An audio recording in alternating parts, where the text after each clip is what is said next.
Welcome to I Love You, Colonel Sanders, a finger-lickin' good dating simulator.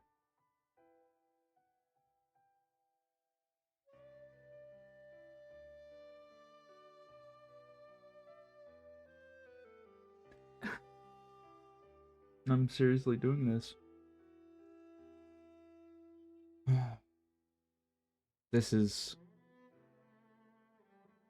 This has got to be a low point for me. I feel like this is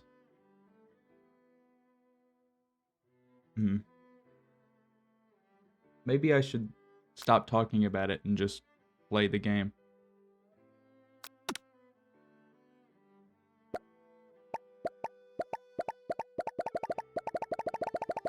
Okay. Maybe I need to turn it up just a tad bit.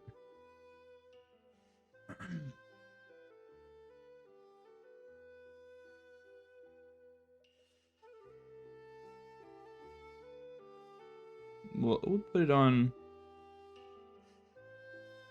50. They really yassified the Colonel. Indeed, they did. I mean, if I could look like that at like 100 years old, it would be something. Okay. I've never played a dating simulator before. Surprise. Thank you. I bought it myself. I've never played a dating sim before. So this is gonna be an amazing experience, to be sure. What happens if I click continue? Enter my name.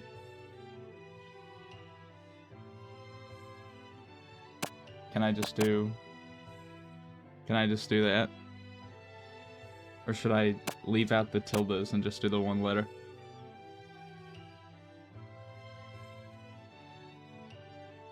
Oh, I'm a chef. Oh yeah. We're just gonna go with the letter.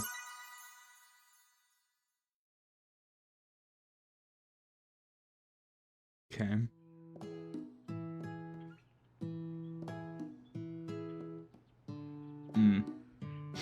You sleep softly as the morning sun casts a warm glow through the window of your modest student apartment. I'm a student. The world is peaceful and serene. You could stay in the moment forever. Or you could wake up now. Your first day of culinary school is no time to sleep in. Shut up. Clock? Is that a K-pop poster? Maybe. It looks like it. OMG, who is your stan? Is it...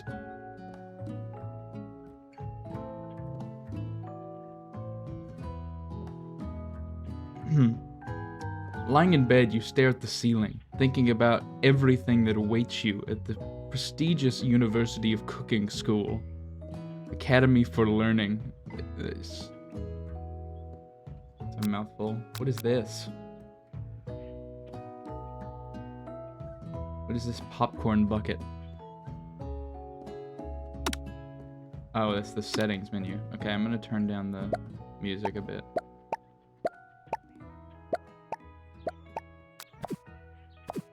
Just a little bit. I just gotta turn it down a little bit. Secret. KFC dating simulator. I love it. You did this to me. You did this to me. Oh, okay. Your mind begins to wander. Who will be there? What will you cook? What should you wear? Time begins to fly by and you find your imagination getting away from you. You need to take this seriously. You allow yourself to daydream a bit, thinking about the... you need to take this seriously. I'd better make sure to arrive prepared for the first day. You bust through your morning checklist. Teeth brushed, hair combed, pits deodorized. Nothing can stop you now. You confidently grab a biscuit, strut out the door, and head off to class. Just what you need to get your blood flowing. Uh-huh. Standing in the quad, you gaze upon the magnificent University of Cooking School Academy for Learning. At the name we've got here. Here comes your lifelong best friend forever, Miriam. That's not my friend. She's the most adorably awkward person you've ever met, and you absolutely love her for it. No, I don't. I'm not gonna give characters voices. I can't do it. It's not in my heart of hearts. I can't. It's very disturbing that she blinks.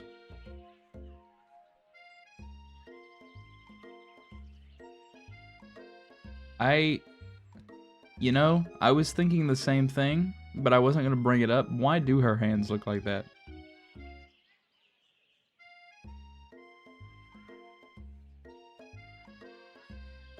It's like so... wow, you know? Good morning, Elle. Are you excited for the first day of the rest of our lives? We're gonna be here for the rest of our lives? Actually, I'm... because I sure am excited, a little nervous. Okay, a lot nervous. What's the... It's just that this morning I made breakfast for myself, but when I ate it, I couldn't taste any love in the food. What if I'm no good? What if I fail? Classic Miriam, raised by Master Chef parents. She's always held herself to a very high standard. Oh, she's crying. What is that stance? A gamer stance, that's for sure.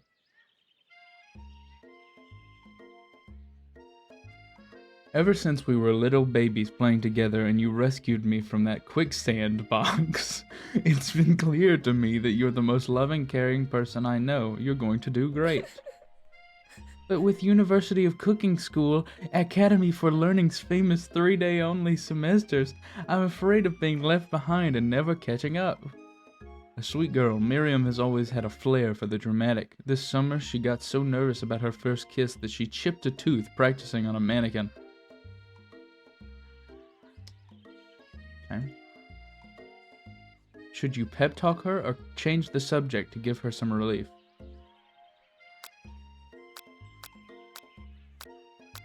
What would I do in this scenario? If you chip a tooth, you're doing it wrong. Yeah. There's not a lot of teeth action going on in kissing. What would...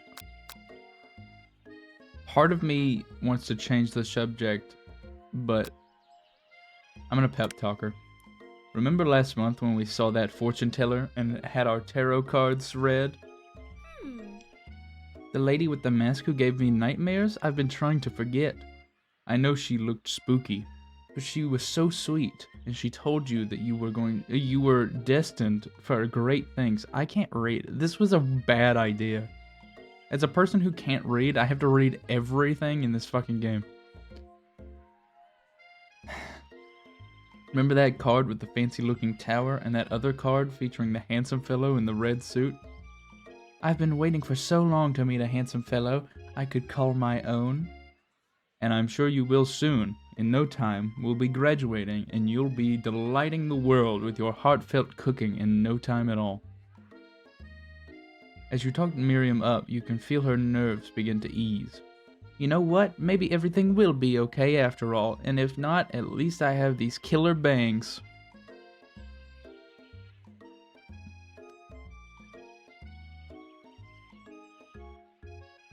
More like bangs that look like they have been killed. When do you date the robot? I don't know what you're talking about. Can you believe I cut them myself? I can. I can believe that you cut them yourself. You can yep. I cannot believe it. I wouldn't say that. Before you can get another word out, you're rudely interrupted when someone smacks your books and custom engraved measuring spoons out of your hands and onto the ground. Hey.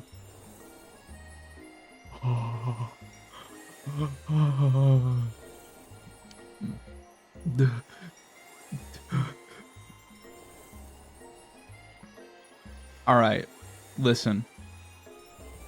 This woman is hot as fuck. But also, who the hell spells Ashley like this? It's Ashley, your arch rival. She's totally evil, but you can't help but be filled with jealousy. She can get anything she wants, and she knows it. She can have me all she wants. Hello, Ashley. Oh, I didn't see you there, chicken shins. Hey. I have... Oh, I can see this. Oh, I can imagine it now.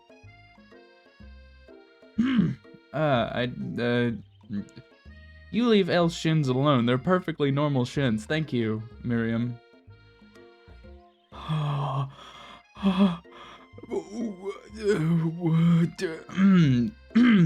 Ugh, you can't stand Ashley. Even her name is annoying. It is. You know for a fact that's actually Ashley, but she had to add extra letters to make herself feel better than every word.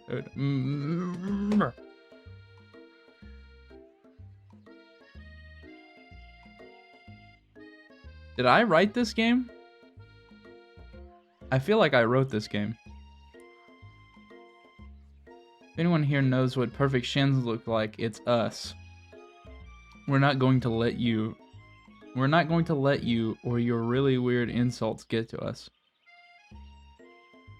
Across the quad, you see Ashley's best friend, Van the Man, has stopped to look at his own reflection in the mirror. His pants are so tight you can see him casually working out his glutes while he styles his hair. No lie, they're rockin' glutes. Ahem. Van, you rang? Oh, this guy.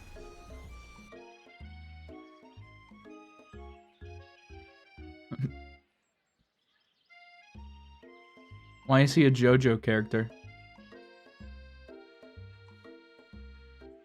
Why do they focus on legs so much? Because they're chicken people. I mean, I've seen a lot of drumsticks in my day, and that right there.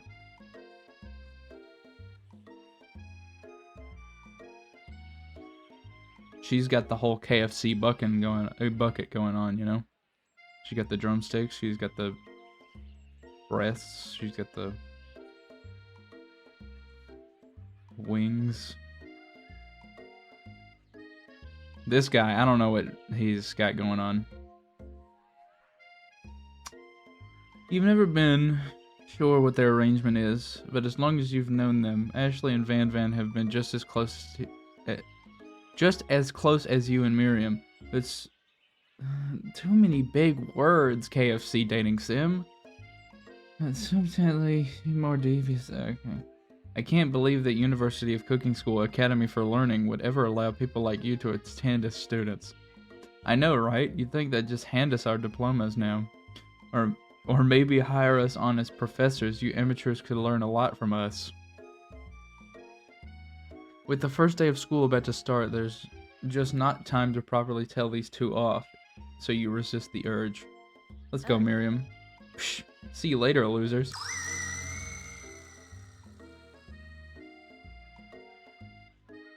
As you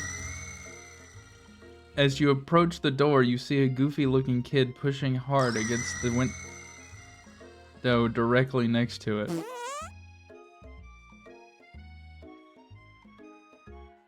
Why is there a child in my dating sim?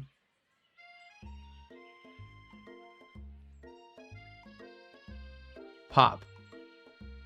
I'm not rating this. Oopsie. I think it's broken. You reach forward and easily pull the door open. That should do the trick. I love you. Please.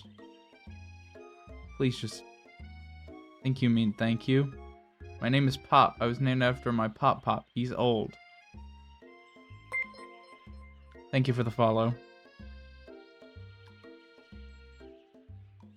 Could someone like this also be a student at the school? He must be one heck of a chef. Also, his name tag clearly says Bob, but I guess he's reading it upside down.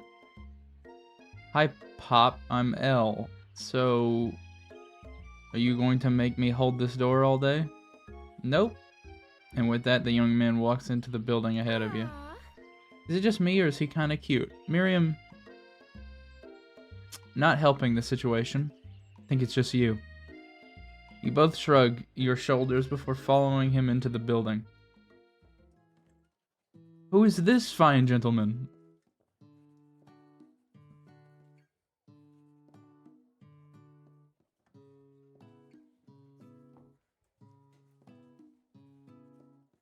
Anyways, you stand at the edge of the room, unsure where to sit. Other students wander in and keep themselves busy chit-chatting.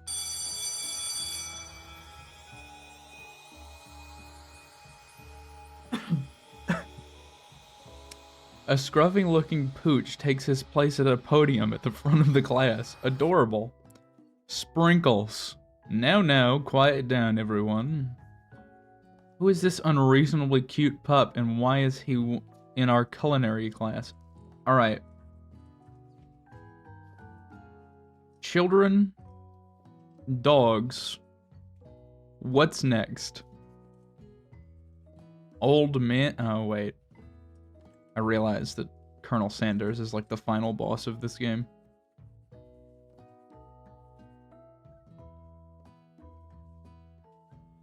They be letting anyone enroll here. I think he's the teacher.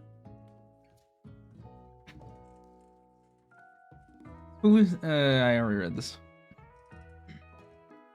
You must be Sprinkles, head instructor and CEO of UCSAL. At least they shortened it for me. This dog is the CEO of a school.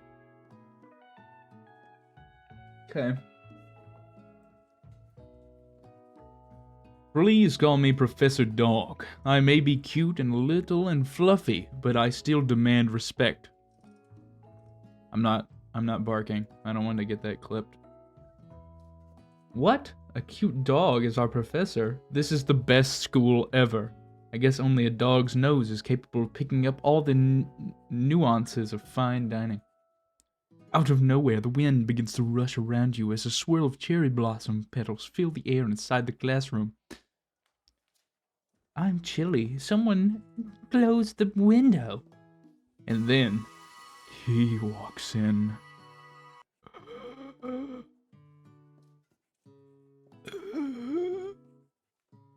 Him.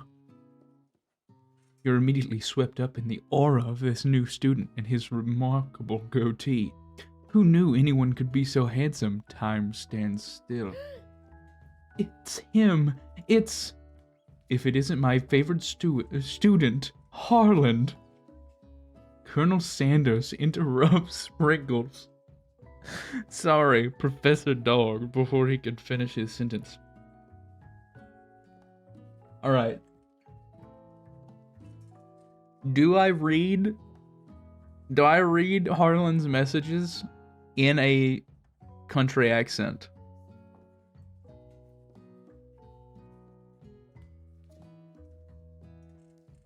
I feel like I need to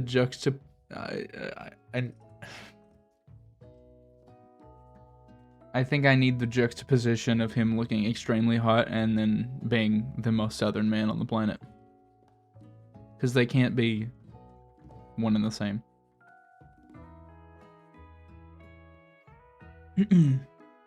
Please call me Colonel. Colonel Sanders. A hushed murmur rolls through the classroom as Colonel Sanders walks down the aisle of desks. Suddenly, the room is sweltering. Sweat begins to bead across your brow. You feel like everyone is looking at you, and you're not entirely wrong. And it's over here. And this over here must be Sweaty Sweats-a-Lot. Maybe we should open that window back up before Faucet Pits melts into a puddle and evaporates entirely. Hold on just a second. Nobody talks to my friend like that. You two both know my name. We were in the same kindergarten class. And what is with all of your really weird insults? Besides, when Elle sweats, it's not gross, it's beautiful. Look at that shit. Miriam, honey, please.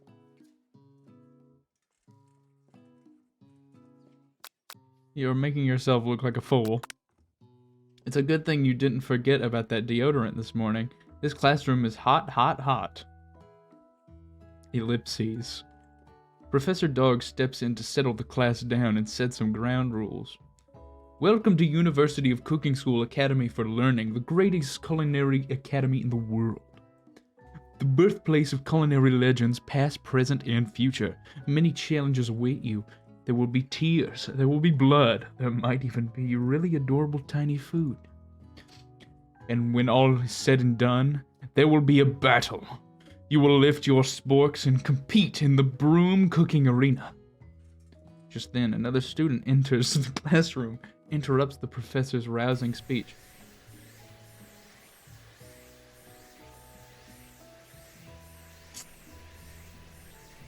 Is that me?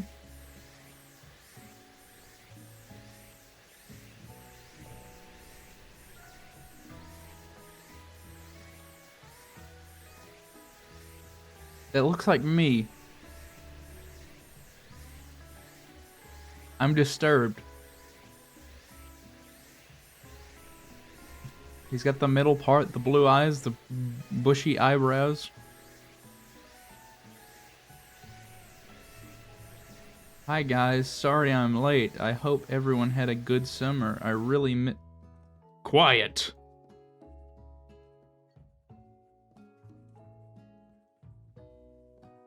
Late to class is bad enough, but interrupting my monologue? You're on the fast track out of here, young man. Are you sure you're even in the right place? Don't you recognize me? This is my 3rd year in this school, and with you as my teacher.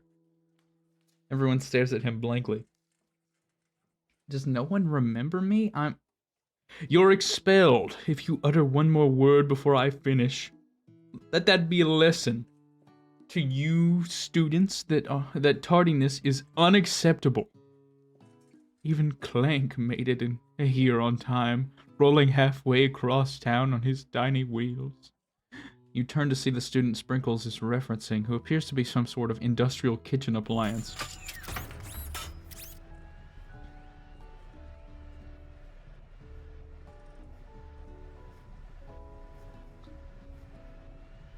Bzzzt were.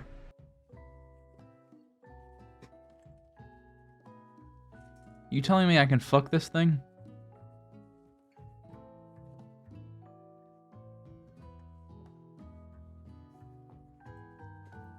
The class burst into laughter. Oh, Clank, you rascal. Sprinkles walks in the classroom as everyone stands in silent obedience. When he gets to you, he lifts his nose into the air and takes a deep sniff. Your diet is lacking. Based on what I'm picking up here, you definitely need a multivitamin. You should be taking better care of yourself. You've never had a talking dog as a teacher before, but Sprinkles' reputation for being smart but tough is well known. You decide to try and butter him up by giving him a treat from your pocket, but what kind? Chicken snack is kind of... Chicken snack will probably be good since this is a KFC game. But also beef treat was my nickname in high school.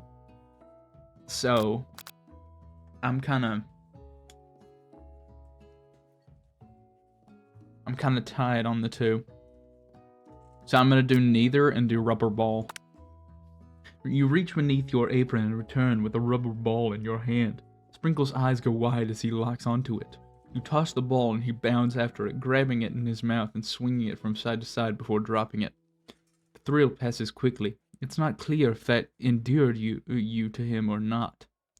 Settle down, young chefs. Take your seats and prepare to have your minds open to the amazing possibilities of culinary creation. As everyone rushes to claim their favorite seats, you are left standing at the front of the room. Only 2 options remain. Hey Elle, there's still a seat here.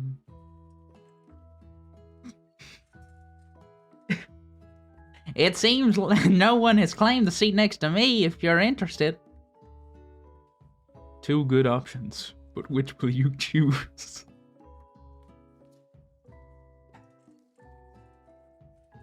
What do I do?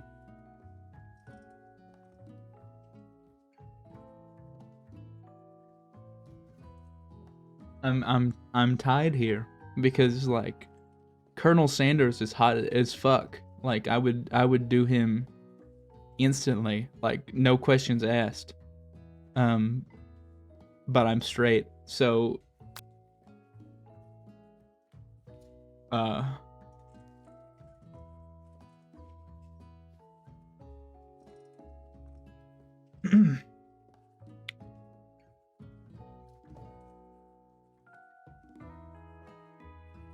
I mean, it is the KFC dating sim, but theoretically, I can flirt with anyone that I've seen, except for hopefully the child and the dog.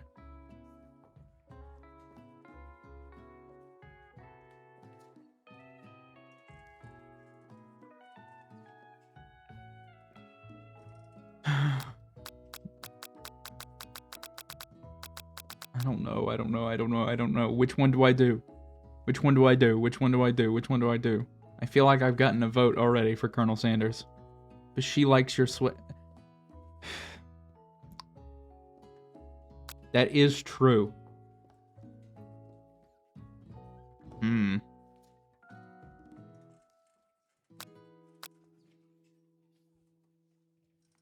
I feel like we'll have a lot of opportunities to flirt with the Colonel. So, for the time being, I'm gonna sit with Miriam. If you riz him up, you can see the secret recipe. I'm good. You move to take your seat by Miriam. I'm so glad to have you near me to support me through this class. Oh, God. Of course, you're my best friend. Who else would I sit by?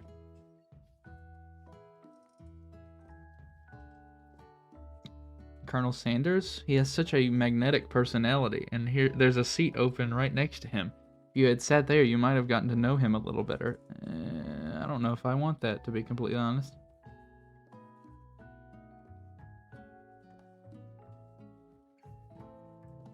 Never sacrifice our friendship. Besides, I'm sure I'll get a chance to talk to him later in the semester. I've got 3 whole days. That's like a lifetime.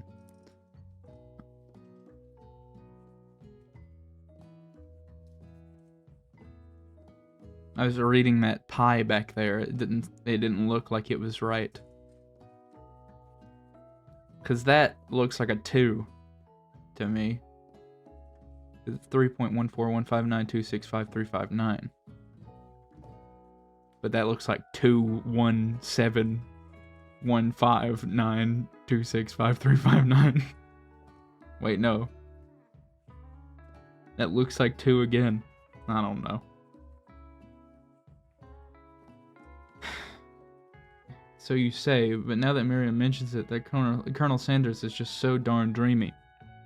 I'm just schizophrenic, yeah. As soon as you're settled into your seat, the professor makes an announcement. Think fast, it's time for a pop quiz. No. Yay, a quiz about me. Get away. This incredibly important and surprisingly short quiz will tell me if you are ready for a life at culinary school.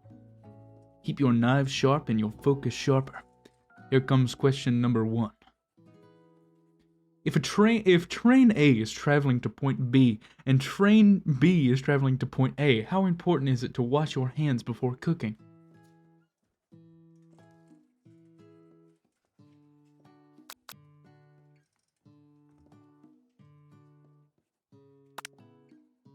That's right. Forest is to tree as chicken is to...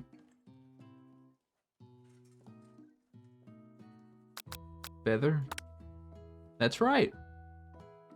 What is the most efficient eating utensil ever created?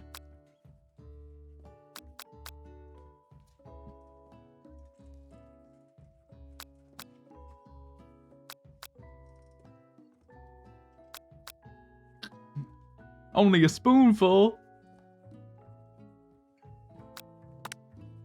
That's right. What food is best for a broken heart?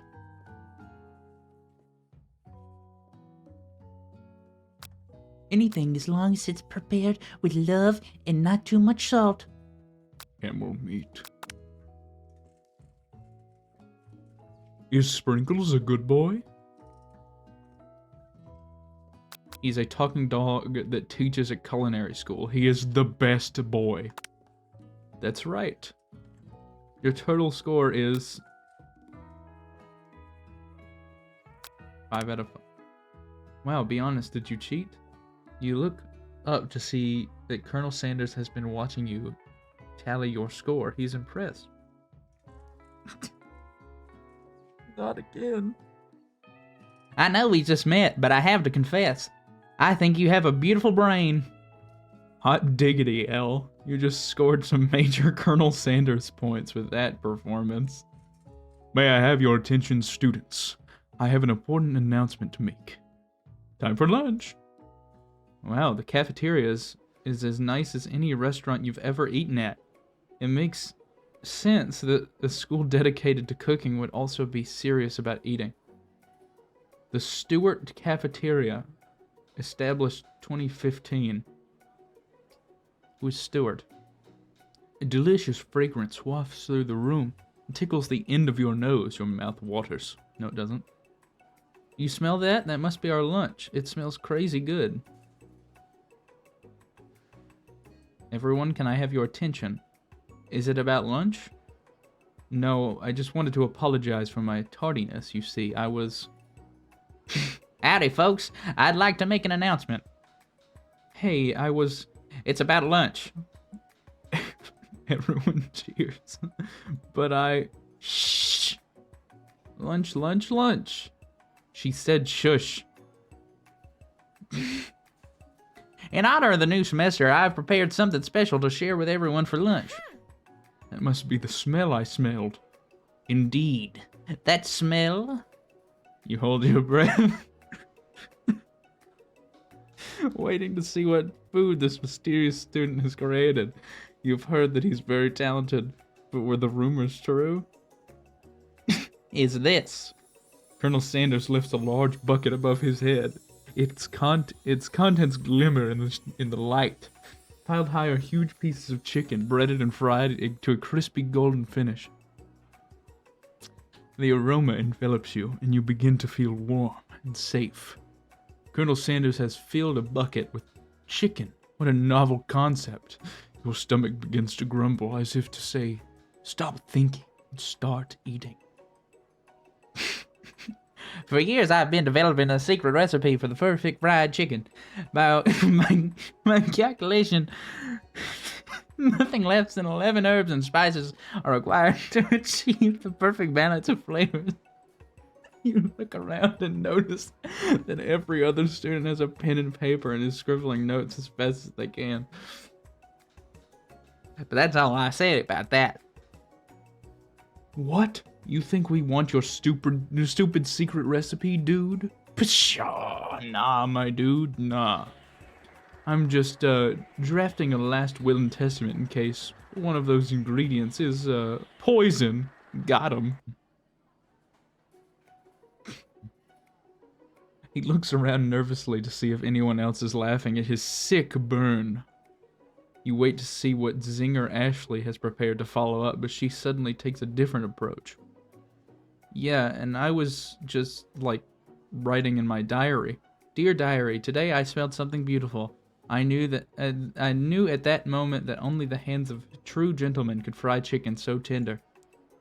You see her body language change from bitter and evil to sweet and innocent as she slides closer to Colonel Sanders. She realizes that he is destined for greatness and fame with cooking skills like this. She wants him all to herself. I cannot let this be. Oh, please. Well, Van the Man, if you don't want any. I'll take his. Whoa, hold on. I mean, I guess I'll try it. He takes one bite and his eyes His eyes grow wide. He starts contorting his face as he tries to hold in his pure exhilaration and act unimpressed. Easy now, there's enough for everyone. Please, my fellow classmates, dig in. You take one of the pieces of fried chicken out of this bucket and sink your teeth into it. It's amazing. Tasting Colonel Sanders' food transports you to another dimension?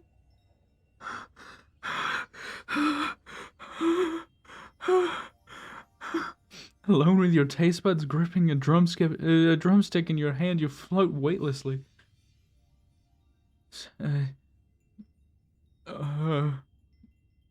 Swim towards the light.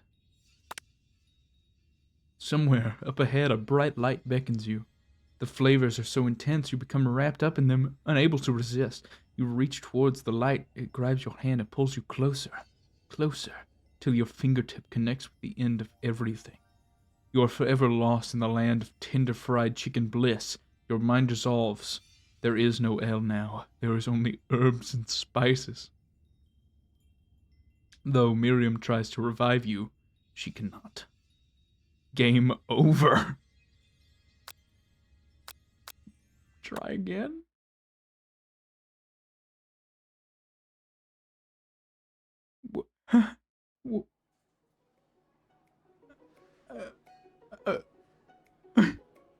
I died? Colonel Sanders killed me with chicken?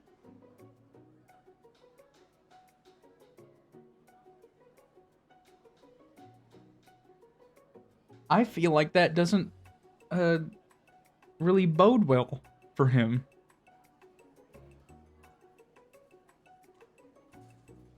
You smell that? It must be your sweat. It must be our lunch. It smells crazy good. Yeah. Howdy, folks. Okay, bye. We already went through all of this. Look at me go.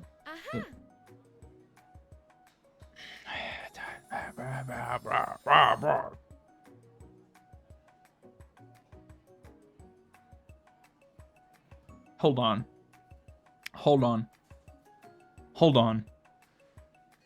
on. Let's put that on the big screen. I'd let that man work with my breasts 100%.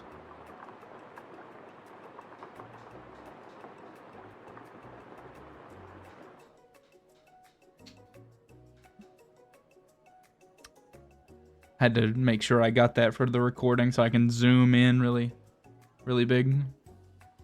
You know?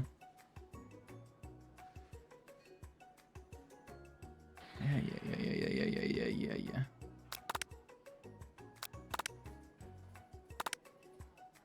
What does this button do?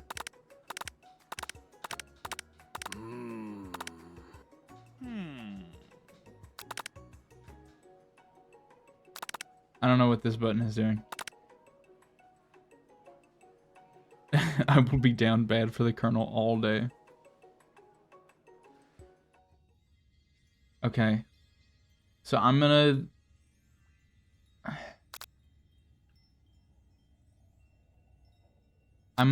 try and identify every flavor. You let the food rest in your mouth and focus on it, scrutinizing every flavor. Salt, maybe? Pepper? Too obvious? Oregano? Basil? Maybe, but there's something else. Something dark. Something spicy. Dig deeper. Deeper. Yes, even deeper still. Until you find it. Could it be... He really did it. How bold, how adventurous, to use... You try to go even deeper into the sea of flavors, but this revelation alone is more than you can handle. You snap out of it and realize that this information was meant to remain a secret, and yet, now you know, a mental responsibility now rests upon your shoulders. As you look around, you realize that everyone in the room is consumed by the lunch. No one noticed that you've traveled through space and time.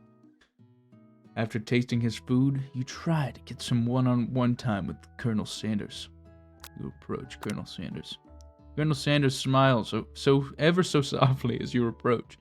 He stops what he is doing and allows you to break the silence.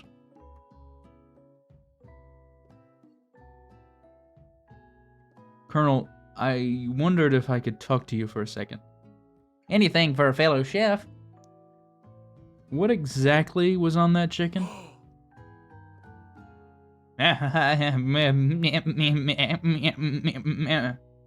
How bold to come out and ask.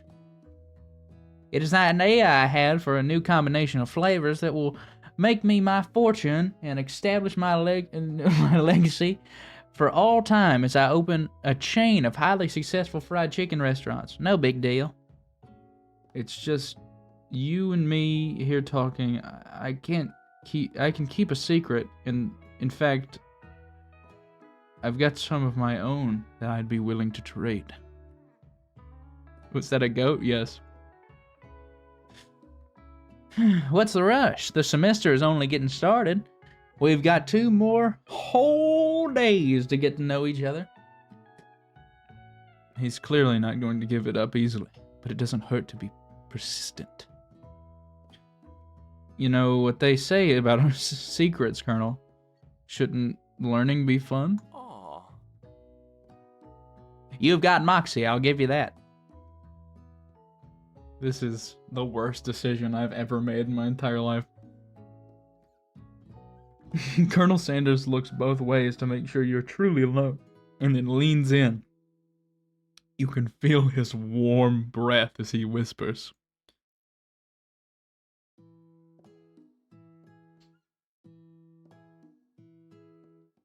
Keep in mind, he's gonna whisper this to me. Just one ingredient, but you can't tell. It's something my great-grandmother taught me. Wow, you never have guessed that. You'd never have guessed that. In fact, you're not even sure where you'd get some if you searched. And definitely isn't the flavor you tasted before, so now you're 2 ingredients closer to knowing the full recipe. But you don't know Colonel Sanders. You don't tell Colonel Sanders that. Blech. While you're rapping, good lord, I'm so flustered by looking at Colonel Sanders that I just can't talk anymore. While you're wrapped up in that huge revolution...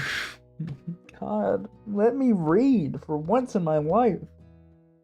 While you're wrapped up in that huge revelation, you notice that Colonel Sanders has disappeared while everyone else is still in the cafeteria. You decide to look for him. You find Colonel Sanders outside, standing in the quad. Oh, it's you again. Howdy. Sometimes I'd like to come outside and look at the school buildings.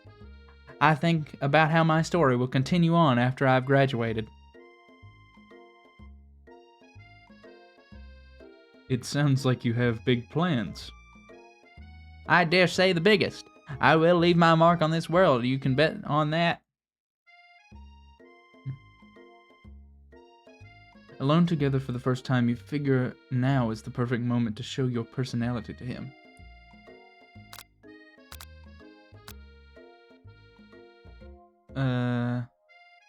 Be modest but thoughtful. Well, I just wanted to tell you that I really enjoyed your food. Now you got his attention. The flavors were complex, comforting. The interplay between salty, savory, and peppery was perfect. I appreciate the compliment, El.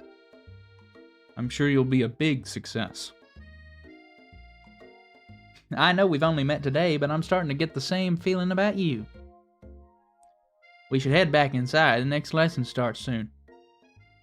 Where am I? Why am I in the Master Chef kitchen?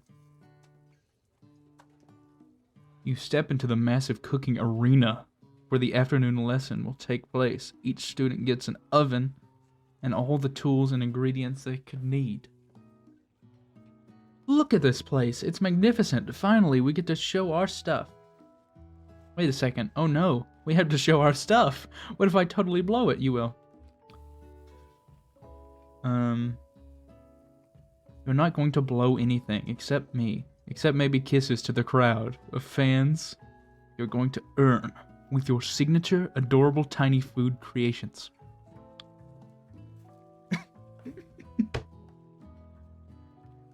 Fucking sprinkles. Welcome, students, to the cooking arena. For today's lesson, we'll be cooking with partners. Hurry up and pair off. Naturally, Miriam looks over at you, but unable to control yourself, you pounce on Colonel Sanders. No! No!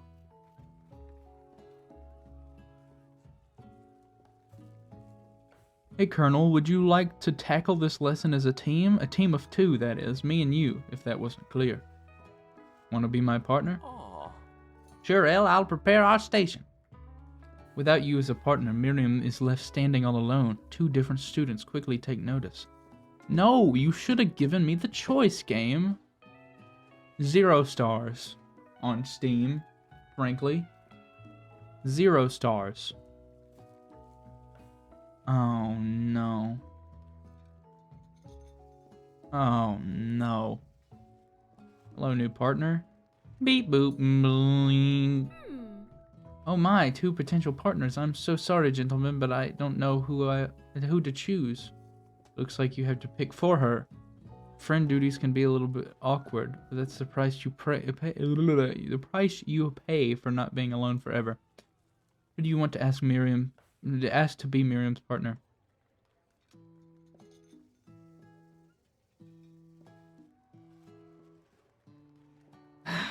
Okay. So here's my thought process. If I choose Clank, she might like Clank and forget about me forever. If I choose Pop, however, obvious reasons, she can't stay with him forever. But he may be the better cook of the 2, and me and Colonel Sanders might lose.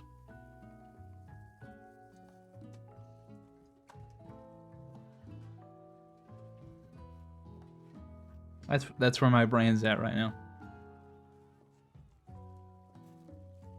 What do you guys think?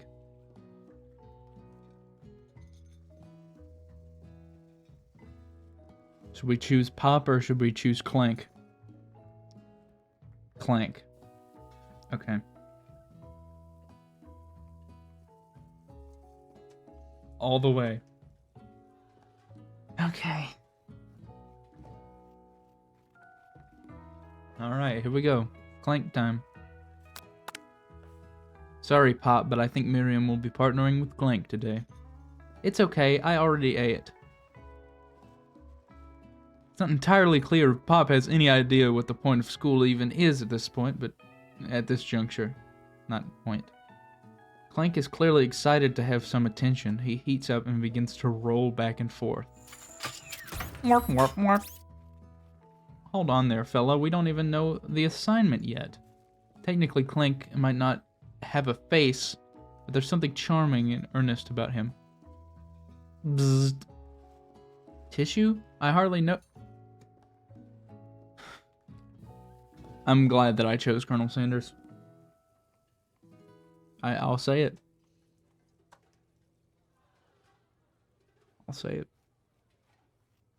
Clank judders and a panel shakes loose. You get the impression that this is a sign of affection. Looks like you two will be fine. And now it's time to focus on your own cooking classwork. Oh.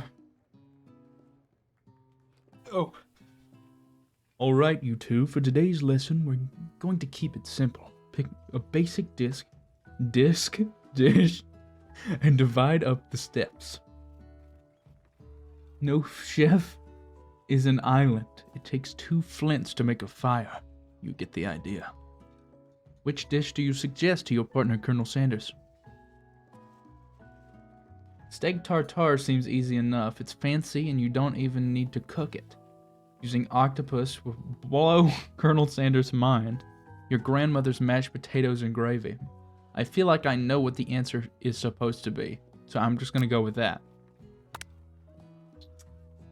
I've always been something of a down-home chef. I was thinking we could make something warm, inviting, comforting. Maybe mashed potatoes. And gravy? I couldn't imagine one without the other. Colonel Sanders casts a coy look at you, causing your whole face to go beet red. Embarrassed, you quickly turn away. Duh. I'll go get the potatoes. No, please, let me. Picking perfect produce is a passion of mine. Looks like things are getting pretty fresh around here. Does someone have a crush on Colonel Sanders? We're just cooking partners. Mind your own business. Sanders' heart is my business. You'd better keep your fingers off of my man. Did someone call for me? Ugh, no geez, Van. While I'm over here crushing Elle's dreams, you're supposed to be taking care of our classwork. That was the deal, remember? Colonel Sanders returns, arms full of peeled potatoes. He tosses them into boiling water and turns his attention to you and your old friends. Oh, howdy there, Ashley, Van. Are we working in a quartet instead of a duet now? Actually, no. It looked like Elle was struggling, so we offered to give them a hand. You know how it is, these young amateur chefs need a lot of mentor. I was going to say, Colonel Sanders, maybe I could also teach you a thing or two about fancy food. Maybe one day you might be able to get up to my level. Ha, doubt it. Don't be rude, Van. Personally, I have no doubts whatsoever about Colonel Sanders' ability to concoct creations worthy of admiration. After all, your fried chicken was quite spectacular. But Colonel, if you ask me, I might make a better partner for you than this thing that has positioned itself at your station. Don't you feel deep down that we cast complementary shadows? We fit together, like a thigh and a drumstick. Just makes sense.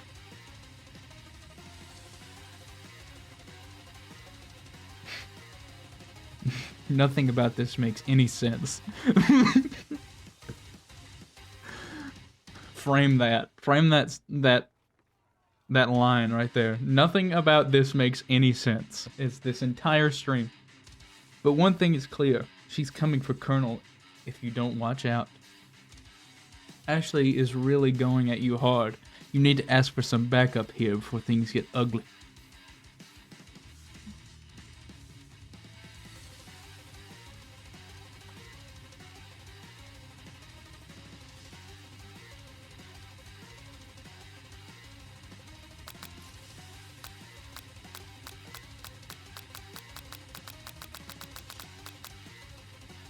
Oh.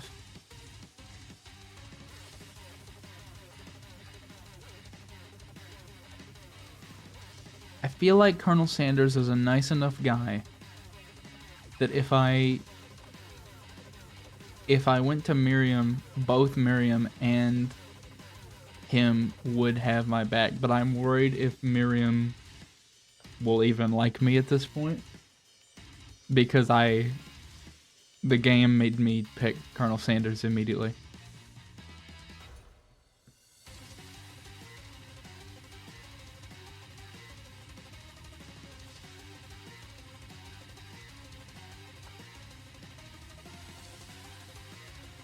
I'm going for Colonel Sanders. I'm here to learn and to express myself via my cuisine, not bicker with prima donnas. Partners were chosen at the beginning of class, so let's all respect the format, okay? You turn to Colonel Sanders to confirm that you're on the same page. I choose Colonel Sanders, and Colonel Sanders chose me. Isn't that right? A businessman respects all fair agreements, from contracts to handshakes. I took on Elle as my partner for this activity, and I stand by it. Based on your team's behavior, I'd say you're perfect for each other. Neither of you has Elle's natural talent or their loyalty. Being defended by Colonel Sanders leaves you feeling proud and full of potential. You look for Sprinkles in hopes that he might step in, but he's nowhere to be found. Darn those cute corgis and their short but sturdy stature.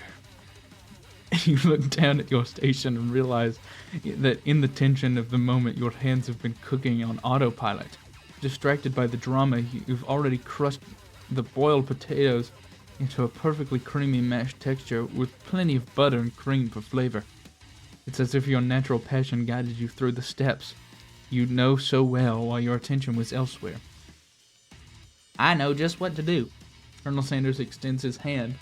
He's holding a beautiful white porcelain gravy boat, out of which pours a smooth brown gravy, smothering your nearly finished potato dish. Gravy flows down the mound of mashed potatoes. The results look spectacular. Granny would be very proud. Colonel Sanders holds the spork out to you. You reach out and grab hold of it, but he doesn't immediately let go. The two of you stand holding the same spork. For all for that small moment, all of the madness and pressure in this crazy world stops. Your eyes lock. The moment is electric. Time stands still. If you love something, let it free. Together you dig the utensil into the mashed potatoes and lift a heaping sporkful up. When you see Ashley with a sinister look, you know she's plotting against you to be with Colonel Sanders. And then, filled with rage, without thinking, you fling the sporkful of mashed potatoes right into Ashley's stupid, beautiful face. Van, do something! Scooping up a fingerful, Van tastes the dripping mashed potatoes and gravy and realizes that it's delicious. Horrified by this revelation, he slinks away. Will he ever be able to cook something with so much love and integrity? Hold on right there, Elle. We do not waste food in the broom cooking arena. Colonel Sanders, I expect better from you. If you throw one more spoonful, you both better be prepared to eat it from wherever it lands. Can I have potato face?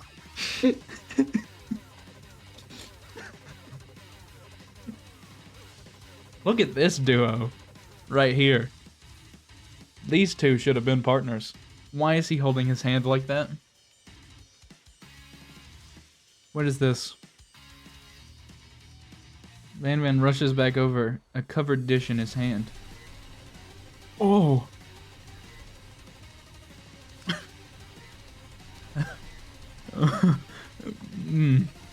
Mashed potatoes with gravy, pathetic. In just a few minutes, I've prepared a full meal, glaze upon my specialty, braised tentacle of octopus and my silky saltwater sauce, plated on a battle axe blade forged by my supreme chef ancestors. I ship Pop with Van. You can't do that. Friendship, maybe. Oh no, it's me again. You've ignored me for too long. That ends now. It is I who will have first bite. And you will all look on with envy. The interrupting student rushes at Van and swipes a bite of his signature dish right off the plate. No, don't! Something about this dish doesn't strike my nose quite right. I think the octopus was rushed, may have turned in the process. The results could be toxic. Too late. It has been eaten. I think I left something in the oven. I don't feel so good. It killed him.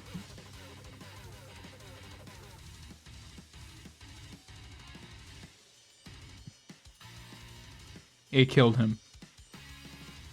Everyone step back. Don't take another bite. When you look back at the plate, the rest of it is gone. You notice the tip of the tentacle being slurped up in Pop's mouth. Pop winces in pain for just a moment, then is almost immediately back to his oblivious self. Oopsie. Tastes like poison. The entire class has gathered to watch Pop's final moments. Shock has frozen the whole crowd. They are as motionless as statues. The class bell rings, disrupting the moment and snapping everyone back to reality. It would appear that Pop's enthusiasm for trying new things, despite obvious danger, has inoculated him against poisons of all kind. I'm not sure the professors here make enough money. Hello? I just turned into a ghost over here. Seeing that he was shaken up by that really annoying student and all of his nonsense, Colonel Sanders approaches you. I'm sorry you had to go through through that. Please let me walk you home. What? Like for real? Oh, come on. You follow Colonel Sanders out of the room. At night, the school building has taken on another vibe entirely. It's dark, more than a little spooky. Colonel Sanders stands in the quad's neon glow, speaks softly.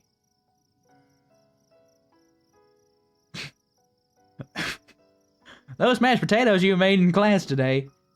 Before you go on, I want you to know they're not a great representation of my skills.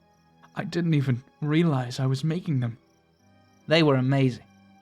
Tasting them, it reminded me of why I became so passionate about food to begin with. Colonel Sanders is getting choked up. Cooking is obviously important to him in a way that you find inspiring. Now might be the perfect time to tell him you're developing feelings for him. Colonel Sanders? Yes, Al? There's something I need to tell you. Hold it right there. There's something I need to tell you first. Oh, jeez. You see, when I was just a boy, I had a dream that one day I would be the greatest chef in the world. Oh, not the... I need to stop. I would be the greatest chef the world has ever seen. And every day since, I've been working toward that dream. Day and night, never stopping, never resting. Also lifting a lot of weights, like so many weights, I can tell. We should follow our dreams with all of our hearts, so that our souls may grant them like wishes floating on a shooting star.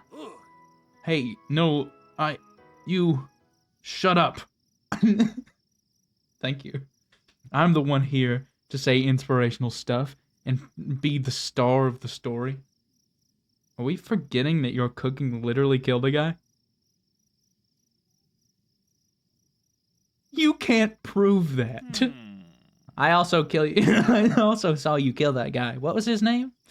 Somewhere in the distance you hear a long, sad sigh. Forget him. We're talking about me. Me. I'm the hero. The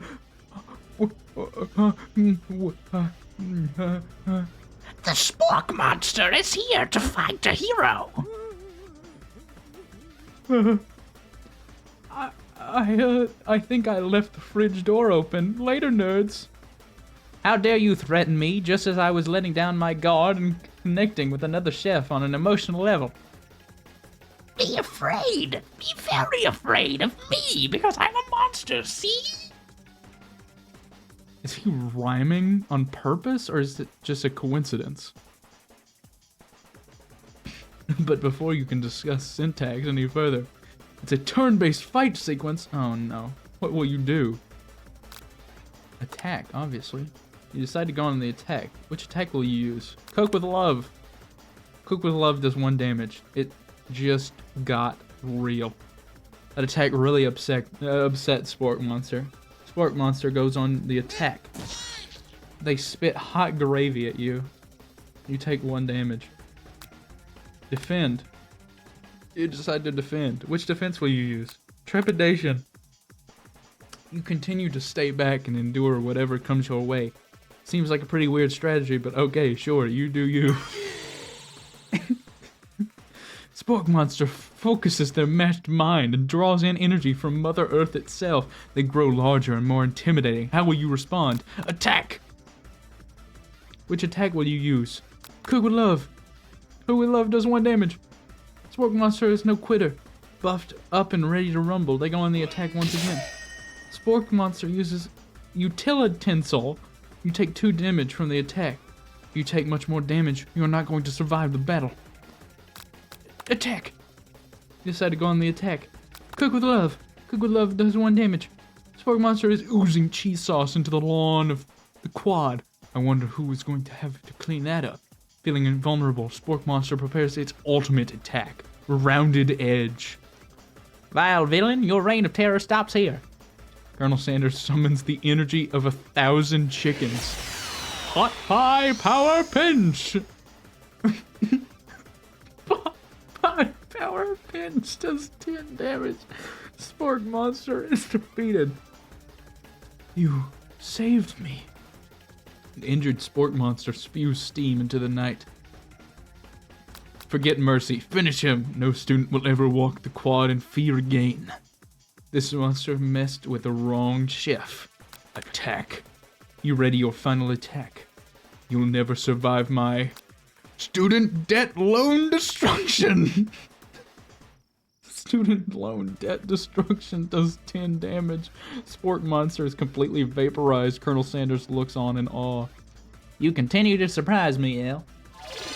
The defeated monster left behind a special item. It appears at first to be a cookbook, but upon closer inspection it's so much more. It's a book of magic spells with a golden chicken on the cover.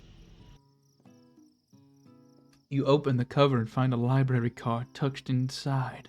The last name to have signed it out is Borko. Borko?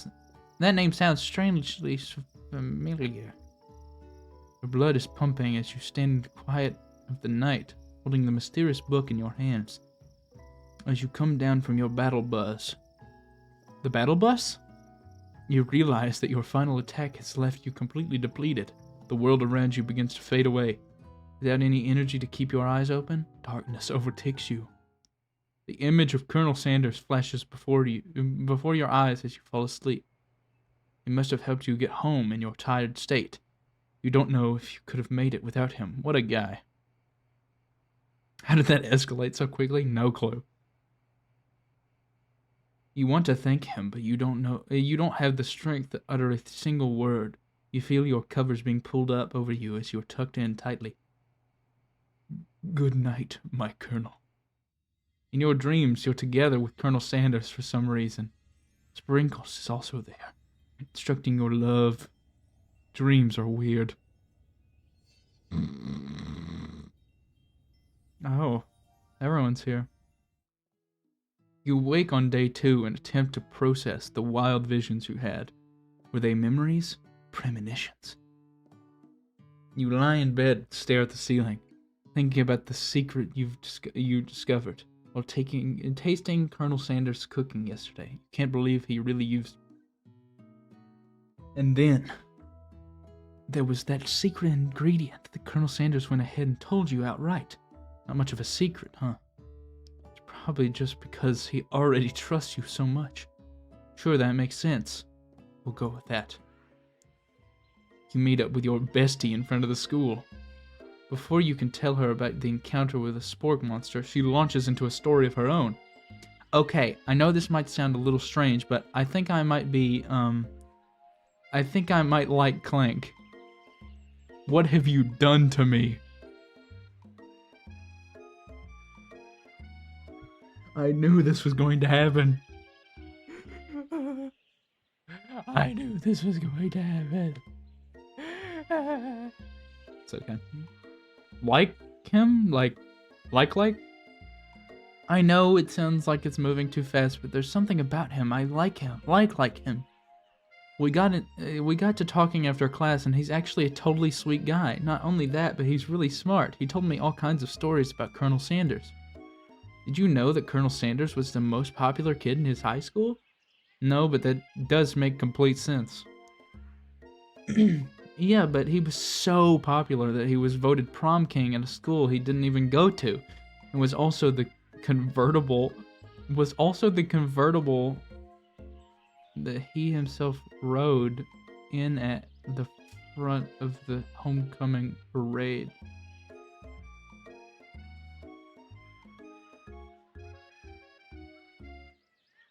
Okay. I'm thinking maybe something got lost in the pressure cooker language translation there. Either way, maybe it'd be best if you took it slow with this new boy, like I am with Colonel Sanders. You and Colonel Sanders? The coolest guy in school? The most famous student to ever attend University of Cooking School Academy for Learning? You're a thing now?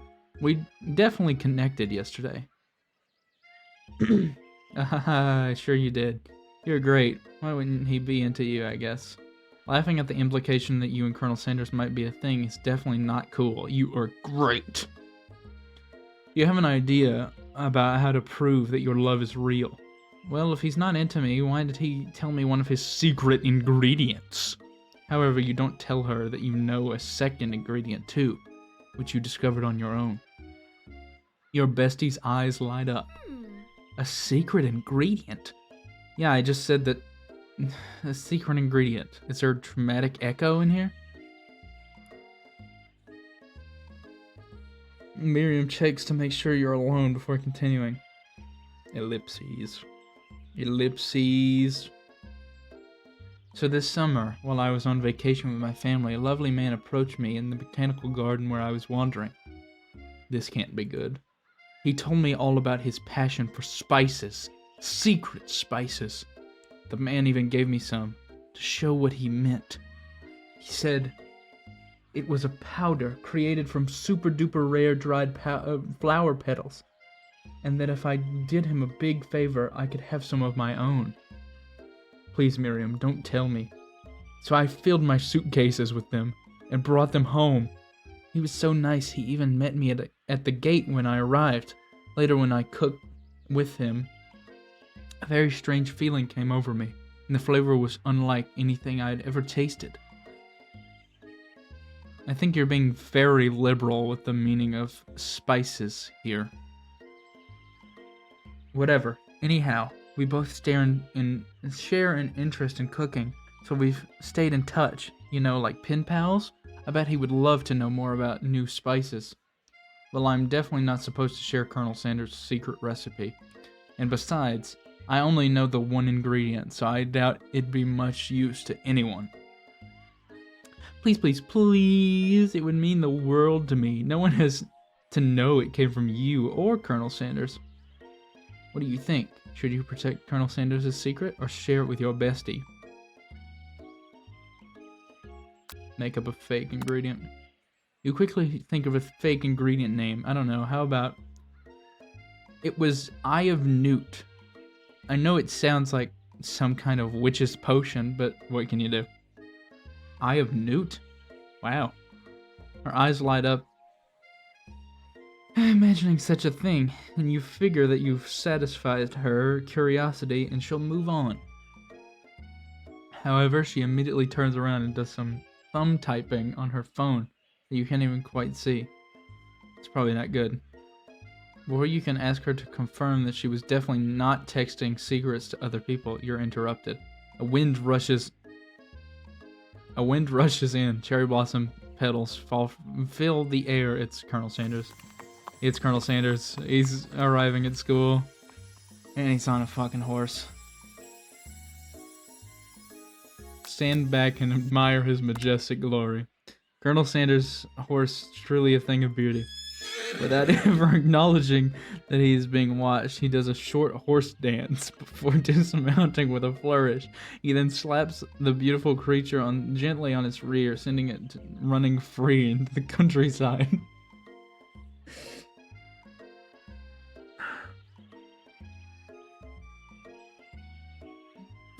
Why is he crying?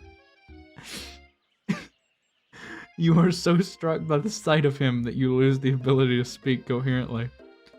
Oh, I didn't realize anyone was watching. Don't worry, he knows his way home. You attempt to compliment Colonel Sanders, but the words don't come out exactly right. Someone at KFC HQ was high out of their mind when they pitched this, or horny out of their mind. What a horseful butte you have there. I mean, what a horseful butte you have. Dang it. That's what I just said. Being a good friend, Miriam accepts. Okay. Oh, L. Just gets really nervous around people they like. What? This is not helping. I mean, they got food poisoning and were up all night. It was gruesome. You should have seen it. She gives you a wink and a smile as if to say, situation handled. Can't blame a girl for trying. And with that, Colonel Sanders disappears into the school, leaving you and Miriam to follow. When you enter the classroom, you can see your two rivals, Ashley and Van Van, are doing something bad. By the way they're hiding, you know it must be really bad. Like counterfeiting recipes bad, experimenting with restricted ingredients bad, summoning a demon bad. You try and get a peek over Van Van's hulking shoulder, but he sees you coming. Whoa there, little one. Don't call me little one. I'm not sure you're ready to handle this. Why don't you make like a bee and mind your own wax, honey? Don't call me honey either.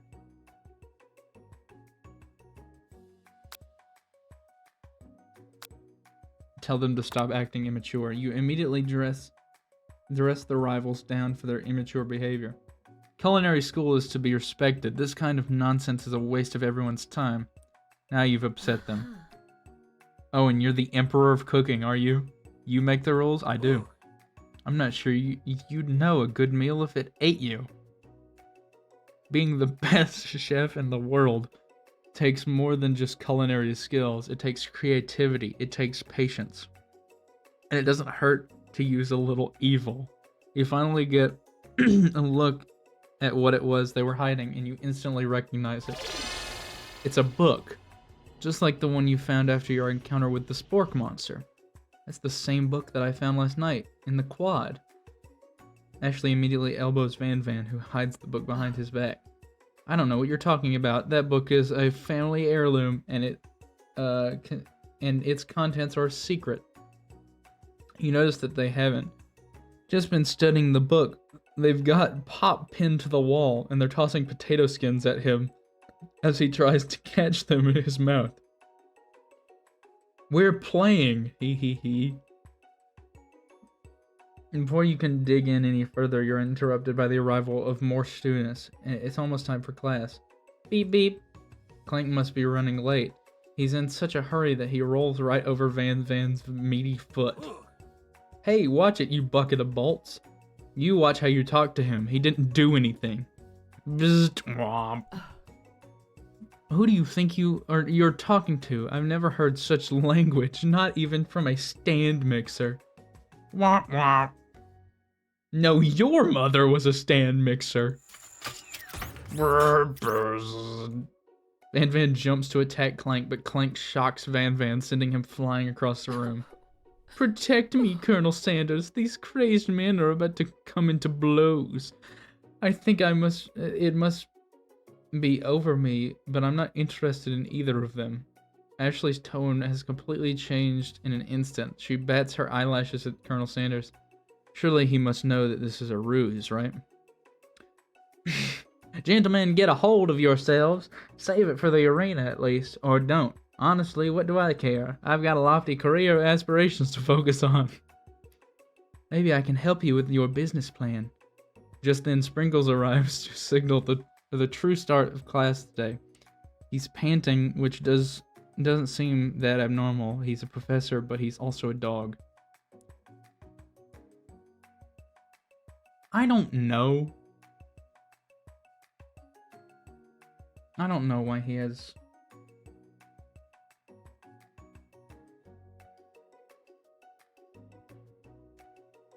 Students, please take your seats. I apologize for my late arrival. I spent the morning chasing a car all around town. My tiny legs are very, very tired. But I'm here now, and I hope you're ready to learn.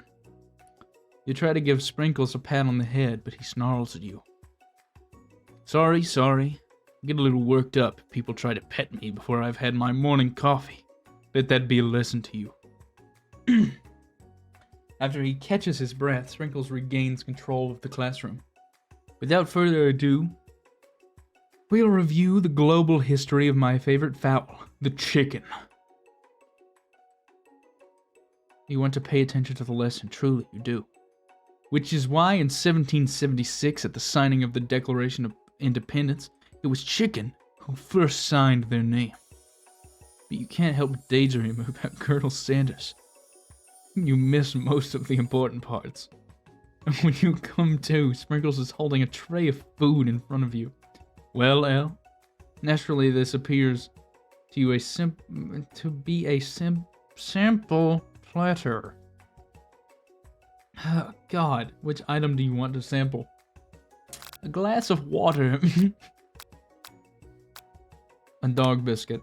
Because of the shape it's baked in, you assume the dog biscuit is a treat made by Sprinkles.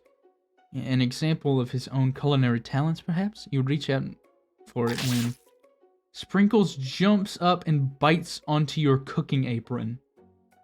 What kind of monster would steal a dog's favorite biscuit?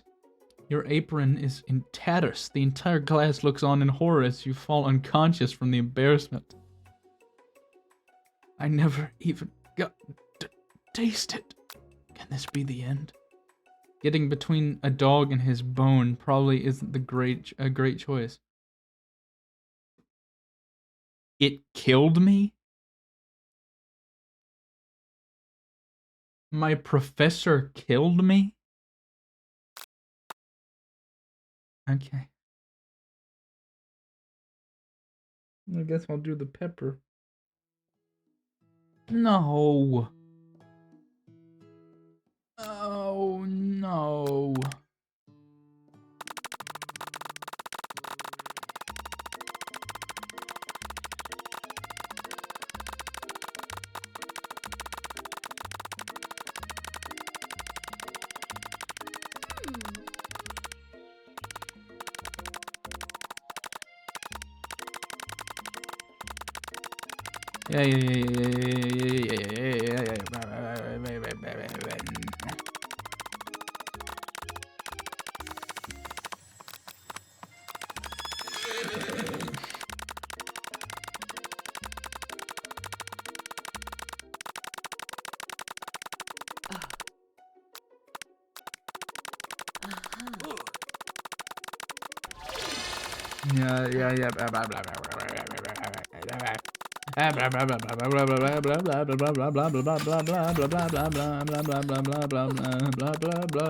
She's so hot. Blah blah blah blah blah blah blah blah blah blah blah. Blah blah blah blah blah blah blah blah blah blah blah blah blah blah. Okay. All right. So what do I choose here?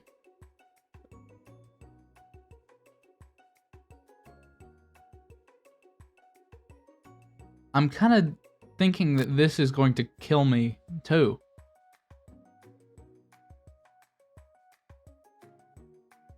Alright, the pepper it is. A brightly colored pepper stands out from the other items. It sparkles in a most eye-catching way, so naturally you reach out, grab it, and eat it right away. However, your body is not prepared for the heat. The pepper has triggered an intense spice hallucination. It feels like forever as you trip through the universe. My friend. Ooh. This guy again. I'm here to give you an important message. Ooh. You must avenge my death and fulfill your destiny. All you must do is... I was saying to fulfill your destiny, all you must do is... Sorry, I think I still got some spice stuck in my throat. It's fine, I'll work through... to fulfill... the prophecy. You must... you feel yourself begin to regain consciousness. Oh, man. You come to and find everyone is staring at you. That pepper was the last of its kind on Earth, and now it's gone forever. You think to yourself, geez, I should pay better attention. We all make mistakes. I'm sure he'll forgive you someday. Come on, it's time for lunch. Before anyone can relax, the cafeteria lights dim, and your arrivals enter to make a dramatic announcement. Today's lunch will be prepared via timed competitive cook-off. The level of theatrics with these two is off the charts. Demand that they stop wasting everyone's time. Step up and tell them, you're on, you're on. A bit of lunchtime competition, eh? Count me in. If I have to wipe the tables with you fools before I set my lunch down on it, so be it. I'm not the fool, you're the fool. Good one, Van Van. I like your gumption, El. I'll be watching your performance. Just as things reach a boiling point, Sprinkle steps in. Surely he'll put a stop to this madness. Now, students, please settle down. This is a lunchroom, not a sportsing court. Finally, a little sense. Breathe a sigh of relief. At least not until we turn on the timer. Just then, a huge light blasts you in the face, flashing the words, timer ready. That's what I'm talking about.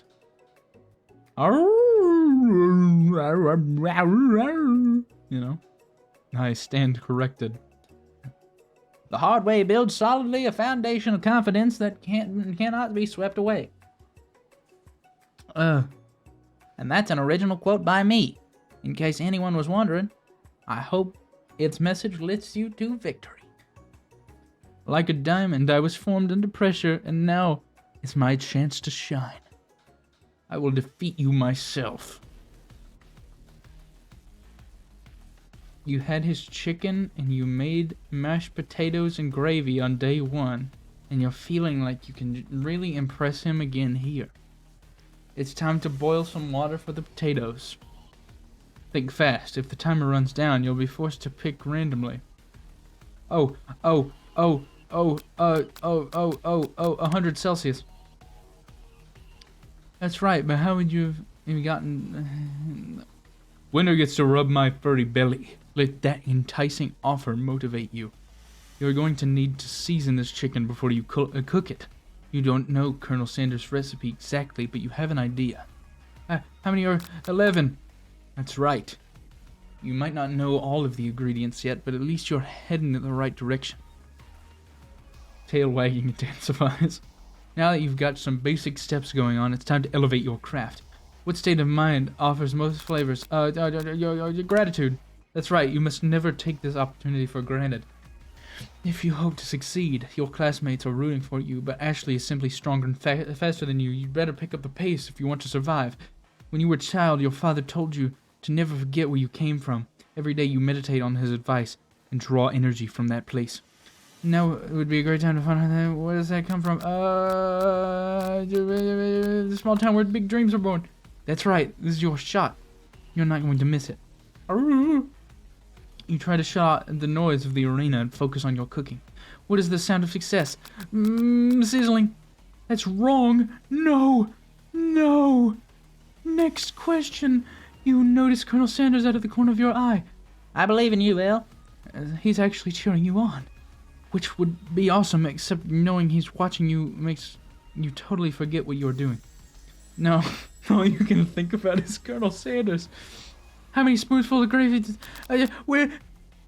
Grrr. You are stranded on a desert island with one...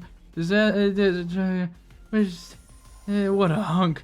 Oh, I know, right? Oh, you know what? Shouldn't you be focused on the challenge? You're falling behind. Sorry, forget the question. What does that have to... Oh, I don't know. It's really struggling to keep up. The next station nationally has already begun planning elements for dishes for make up time. You toss your biscuit dough into a stand mister as you do the crown guess. Yikes. I know you love nothing more than seeing a fellow appliance utilized in the kitchen battle, or sometimes that means sacrificing the personal touch. You might not have any hands, but Elle does. Like a good chef needs to be touching the dough to know if it's probably missing. Hey, there's an easy way and a hard way. You don't need to get far by doing the easy way. Oh, God. Help me. Help me. When you hear everyone talking, you realize how serious your error was. You immediately shove your hand into the mixer to rescue your dough before it's overmixed. Elle, no! But you're not fast enough and your hand gets stuck. It is immediately crushed by the quickly spinning beaters. There's no way you'll be able to use that hand for the rest of the match. Colonel Sanders shakes his head in shame. what you often find is that the easy way can turn out much, much more difficult. Everyone stop what you're doing right now. This battle is over. It can't be. I was so close to finishing my dish. Sweetheart, look at your hand. You simply can't go on. Aw, that's too bad, and here I am with a completed dish ready to serve. Surely that makes me the winner by default. No, it wouldn't be fair to compare the two on account of L's injury. You see Sprinkles begin to lick his doggy chops as he locks onto the dish. But I suppose you should at least tell us what you prepared. Well, because I'm the sweetest, I skipped straight to dessert. Under this white chocolate dome, you'll find a wide array of delights, taking you on a journey of flavor that tastes good and tells a story of excellence. I was going to ask Elle to do the honor, but since you're injured, I'm afraid that pouring this creamer of a delicate hot chocolate sauce may be too difficult. Colonel Sanders, if you wouldn't mind lending me your strong, steady hand. Colonel Sanders pours the hot chocolate sauce on top of the dome, causing it to melt away, revealing the ingredients hidden within. Inside, you'll find a delicate fried cheese croquet, atop a slice of honeycomb. Ice cream 2 ways, tender nougat, and pearls of blueberry jelly. Colonel Sanders seems intrigued, but perhaps not impressed, as he dips his finger into the chocolate sauce. Simplicity isn't your strong suit, is it, Ashley? Oh, you. As he places a sauce-covered finger into his lips, Ashley leans over and whispers something into his ear. A dab of sauce sticks to his mustache. Internalize the rage you feel. Your rage burns so intensely with your eyes that they burst into flames. The flames cause your eyebrows to catch fire and turn into ash, and they fall off your face, which means people will have a hard time understanding your emotions for the rest of the semester, perhaps forever. Embarrassed and ashamed by your poor performance, not to mention your crispy fried brow, you run for the quad to be alone. Okay. Alright. The beautiful weather feels like an insult. Inside of you, a storm rages. It's Colonel Sanders. He's probably here to tell you that he and Ashley are in love and have decided to get married. And he won't even ask you to cater his wedding because you're a terrible chef and an awful person. You try to hide from him, but he approaches you directly. I know you're hurting right now. Not just from the devastating loss, but from that run-in with the mixer and that small fire. We should get that checked out. I'm fine. Can't you just leave me alone? I'm a loser. I'm not fit to feel your fryer. I'll never be a master chef. Failure is a part of life. Not just for you, but for all of us. You think I've never failed at anything before? That's exactly what I think. Well, then think again. I wasn't always the man you see before you. Enrolled in culinary school, incredibly handsome, successful, motivated. Well, handsome, sure, I was born that way. But I've walked other paths and arrived at dead ends. I was passionate about life, but I failed as a obstetrician? I was passionate about justice, but I failed as a lawyer. I was passionate about livestock, but I even failed as a mule handler. That one was especially humiliating. Mules can be so cruel. I lost my business partner to a gunfight. I didn't know. People see my delicate ribbon tie and my well-kept beard and assume I've got it all together, which is true now, but it hasn't always been.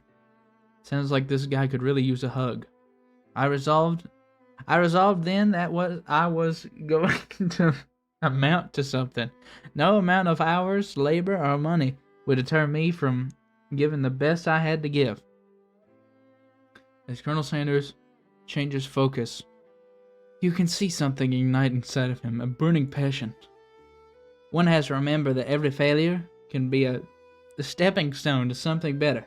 My new dream is pure. It's honest. It's something that a humble man in a crisp white suit can be proud of. I will create a new chain chicken restaurant that will bring joy to the entire world and make up for my past misdeeds. Yay! Just as your moment grows intimate, you're interrupted by a threatening, shadowy presence. Battle scarred from last night before you prepare for the worst. It's the spork monster. Gorko, the spork monster, is here to fight a hero.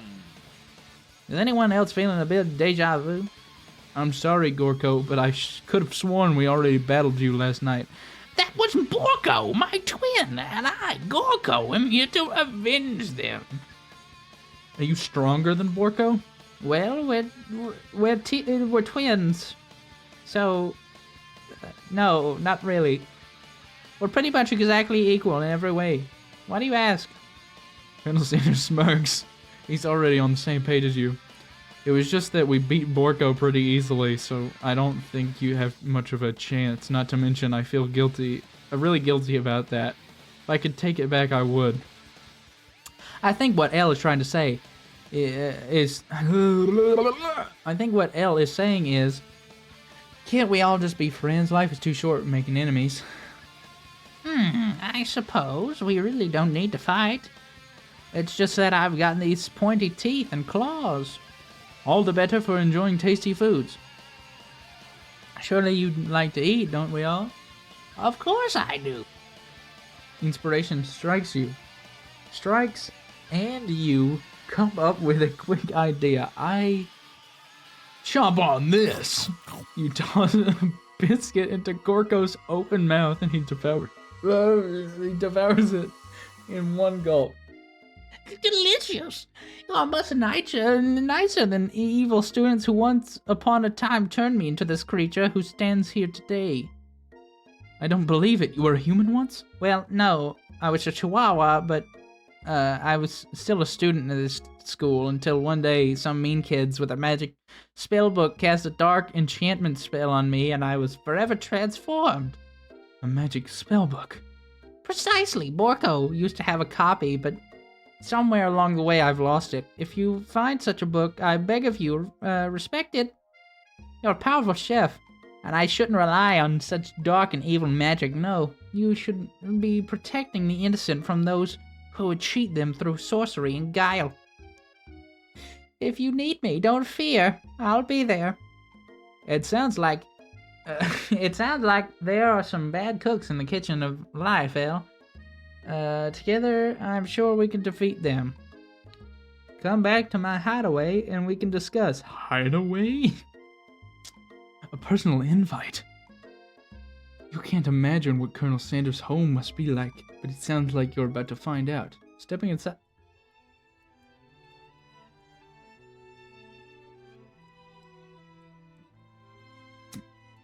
Stepping inside Sanders' home, surrounded by his things, you start to feel a special bond with him. Looks like you... God, what is wrong with me? Let me read for once in my life. Looks like you live such an exciting life, Colonel Sanders. Every day can be an adventure, if you approach it with the right attitude. Long ago, I made the decision to never stop searching, never stop working, never stop imagining. Have you been working on any new recipes of your own lately? I'm always excited to talk about food with another ambitious chef.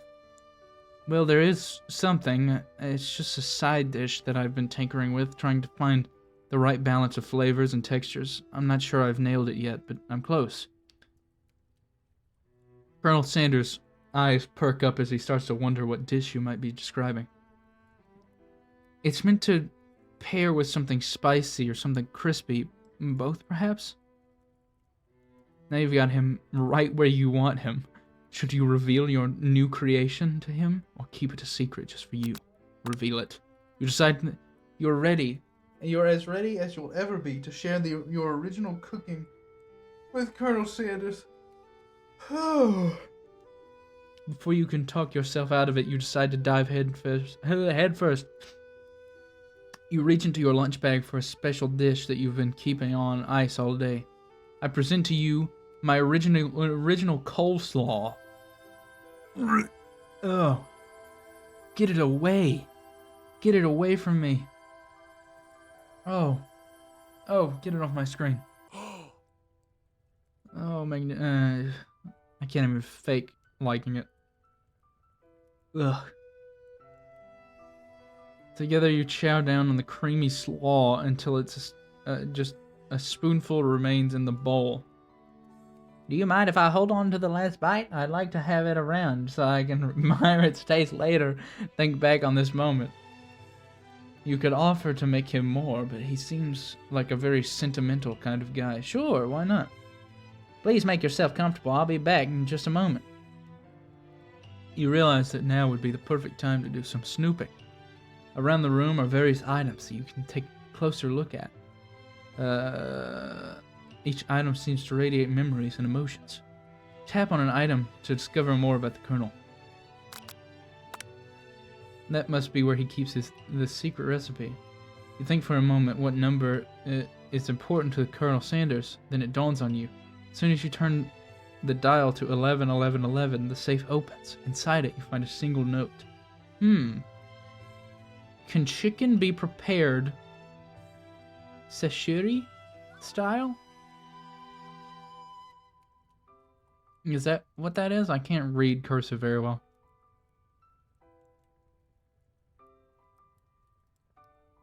Sashimi. Sashimi. Tap on an item to discover chicken. You notice a very realistic stuffed chicken sitting on a corner table. When you pick it up, you realize it isn't just realistic, it's real. Taxidermy must have been important to Colonel Sanders when it was alive. A little note clipped to the chicken's foot reads, "The true state bird of the great state of Kentucky." You gaze out the window across the vast lake and mountain range beyond.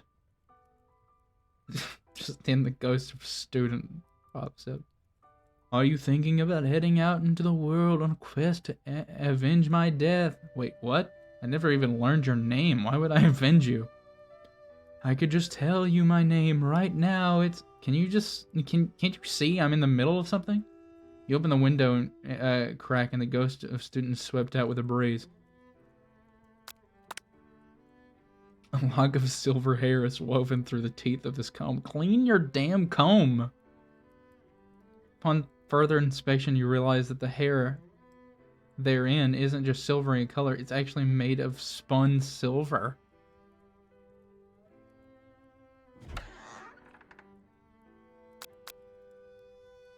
Not right now. I'm busy snooping. A scented candle. You pick it up and try to identify the smell. Is it gravy? Is it a gravy scented candle? Power tool? Freshly starched collar? Piece of wood floating in a lake? Summer of '69? No.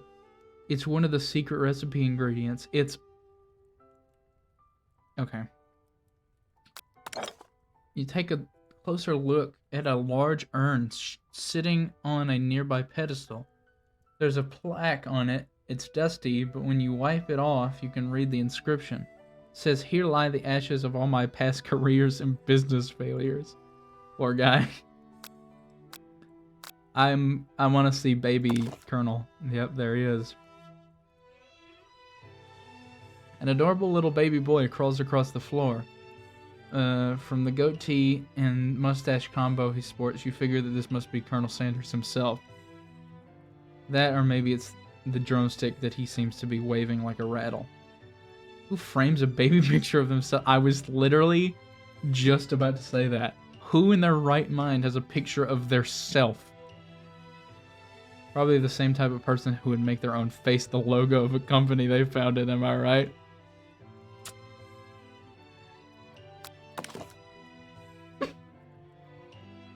The photo appears to be Colonel Sanders, except he's an old man visiting the pyramids of Egypt. Maybe this is where he discovered one of his secret herbs and spices.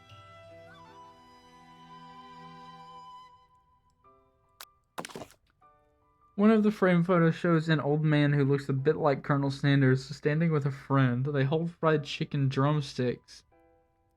No, they don't. And appear to be cheersing them. No, they don't. They are actively not doing that. You look closely and see there's a short inscription. I wonder who my friend Pete is.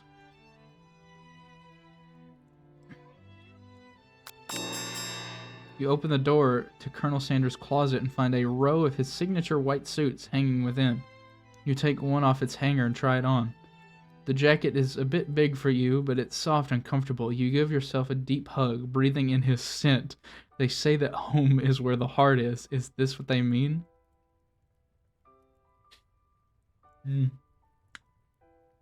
Before you can look any further, you hear Colonel Sanders returning.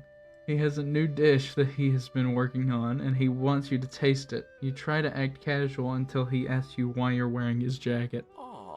I don't usually loan those out, but I must say it does look good on you. Thank you. We have similar styles. You're all white and I'm all black, you know. Compliments each other, you know, unis and honest. That sort of deal. Not that you would know because you're an old man and dead, but... Oh crap, the jacket. I forgot to take it off. You tell him you're cold. I'm so sorry, I didn't mean to intrude. I just got a little cold and thought this might warm me up. Colonel Sanders smiles and scoots close to the fireplace. It's warm by the fire. Why don't you come a little closer? Suddenly everything feels like moving too fast. Final exams are tomorrow. You should be thinking about what you're going to cook. I should be home studying. Overwhelmed, you take off the jacket and run for the door. But the thought of leaving Colonel in the midst of such an emotional breakthrough gives you a pause. You stop yourself. Colonel? Yes, Al? I honestly think this may be the beginning of something wonderful. I think you're right. We should take things slow. You talk late into the night and drift off into slumber. Dream sequence!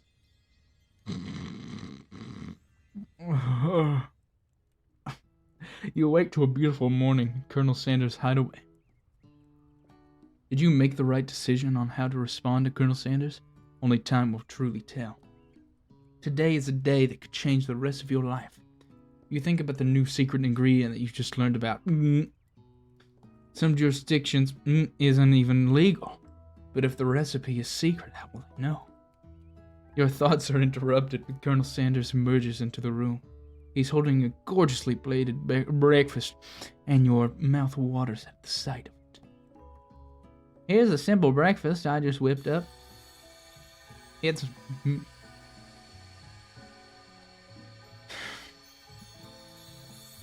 meticulous.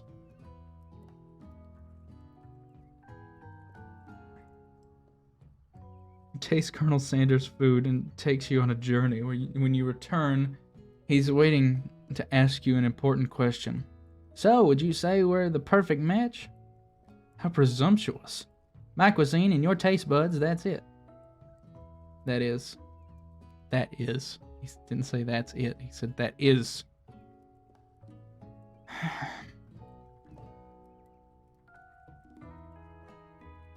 Such confidence, such grace. Could he be the world's greatest gift to cookery? Take him down a peg.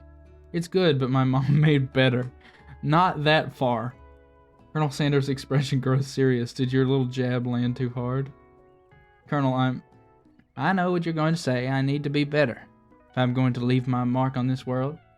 A single tear begins to pool in the corner of his eye as he gazes out the window. With the right business partner, I know I can't fail. Business partner? Could he be talking about you? It's all happening so quickly.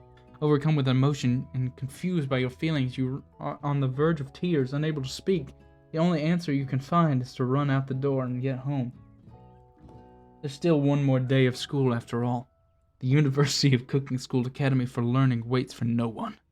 You get home and find something very surprising. Your best friend is there waiting for you. Why is she in my house? Where have you been? Because I had one heck of a night. I've been desperate to talk to you about it, but I couldn't find you. I got worried that something had happened to you. It's okay, but now that it turns out you're fine, I can finally get you up to speed on the saga of Miriam. Sure, but you will not believe what happened to me after school yesterday. I went on a date. I think I can believe that. since I'd been partnered up with Clank, he asked me to go out with him. Of course, I told him you'd better keep your dials turned to polite and respectful. I'm not that kind of girl. But he was just interested in spending some one-on-one time together and getting to know me, so I said, yeah, sure, I can get to know the little metallic guy. Long story short, he took me skydiving with his friends, but things quickly spiraled out of control. Did she just say skydiving as if that's a typical first date to go on with talking pressure cooker? And now I'm not really sure where we stand. Poor Miriam. You don't give Miriam time to tell her whole story. However, bottling up the details of your own night is just too much to bear. And I went on the date too, back to Colonel Sanders' house where I spent the night with him. You what? Nothing happened but the emotional connection. Wowzers. Together with your bestie, you feel like you can do anything. When you arrive at school, you encounter your rivals in the quad. You can tell from a distance that they're picking on Pop, though he himself might not quite grasp that fact. Because you know, he's Pop. What's a swirly? It sounds delicious. Oh, it's great. I'll order you up one right away. I'll have my swirly with sprinkles, please. Sprinkles is a dog and a treat. You can get your swirly dip, too. Why don't you pick on someone your own size? Because I'm literally the biggest person at this school. There is that horse that Colonel Sanders rides to school, but who would dare pick on such a gentle and beautiful creature? You've got some nerve, Elle, suggesting I pick on a defenseless horse. Now you're twisting my words and I won't have it. You clench your fist, but the injury from yesterday's mixer accident makes you wince in pain. With pain. Fuck. Doesn't look like you can go on cooking like that. Might as well just give up. I'll never give up. Ever. Colonel Sanders arrives just as it appears things are close to boiling over. Naturally intuitive person, he senses that something has been going on. Is everyone excited for the final day of school? Hell, how's that hand feeling? I'm sure you'll be back in fighting form by this afternoon. Aren't you concerned about my hands, Colonel? Yesterday, I almost broke a nail winning so hard. Technically, I don't believe a winner was decided, but your presentation was quite impressive. What is he doing complimenting her?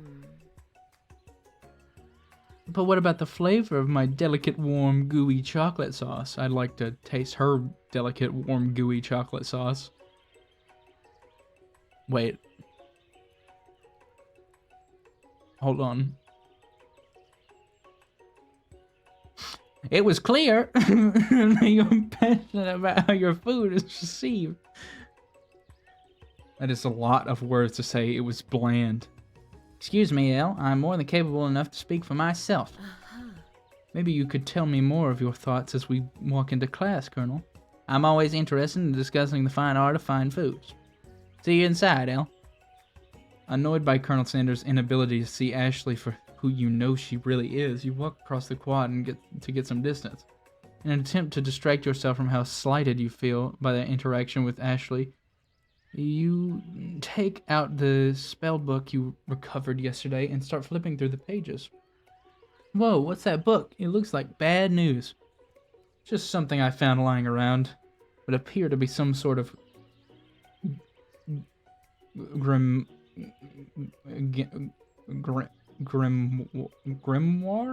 Grimoire?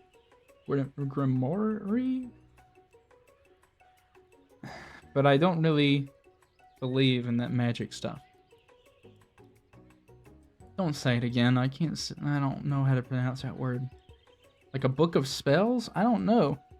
Who would spend so much time decorating a magic book if it weren't really powerful? I can think of one surefire way to find out. You open to a page covered with arcane warnings. Cast only in case of extreme emergency, it says around the edges of the page. I could use this spell here that says it will erase anyone I choose from all of my memories. If I scrub out Colonel Sanders, it would probably help me focus better on the upcoming final exam. That is way drastic. Couldn't you do something else? Like anything else not rooted in dark magic? Maybe tie a string around your finger? Okay, fine, it is drastic, but desperate time calls for desperate measures.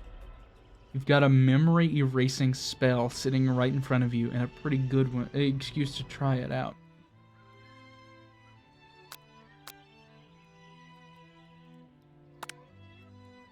You begin to recite the spell, but you stumble on words, and the only effect it seems to have is make you forget what it is you were doing. Oh right, after looking at the page again, it comes rushing back to you. You've got a... Oh. Cool. Awesome. This is such a fever dream of a game. I'm losing my mind actively.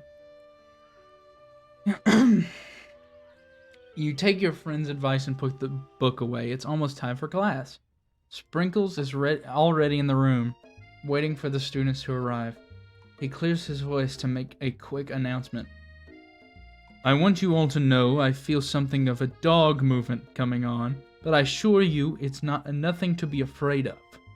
His cute little nose scrunches up and he begins to breathe quickly.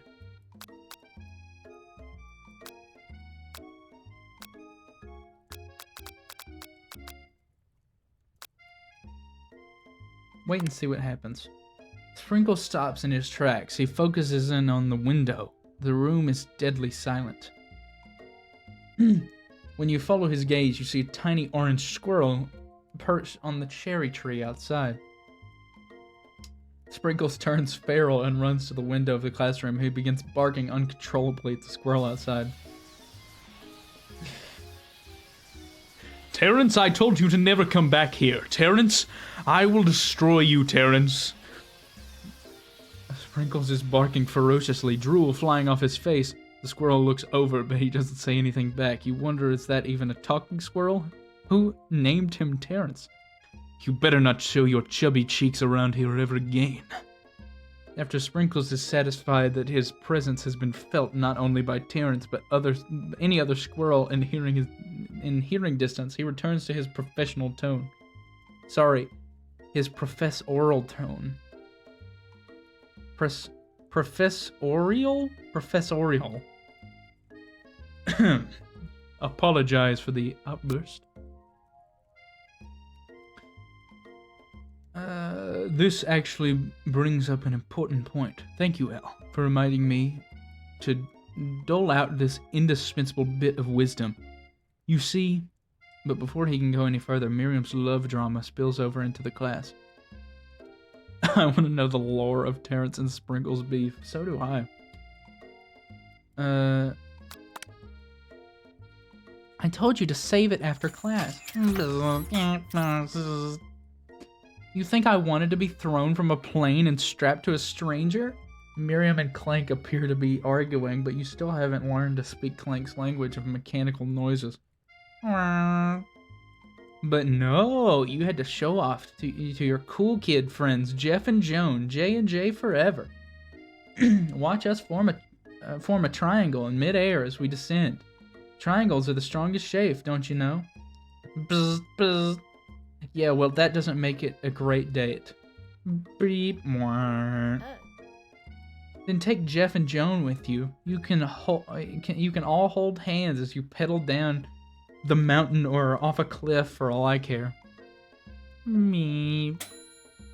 Clank begins to shudder. Steam pours out of the gaps in his panels, and then a loud ding stops him in his tracks. Beep. No amount of seasoning is going to make me want to eat that. Thanks.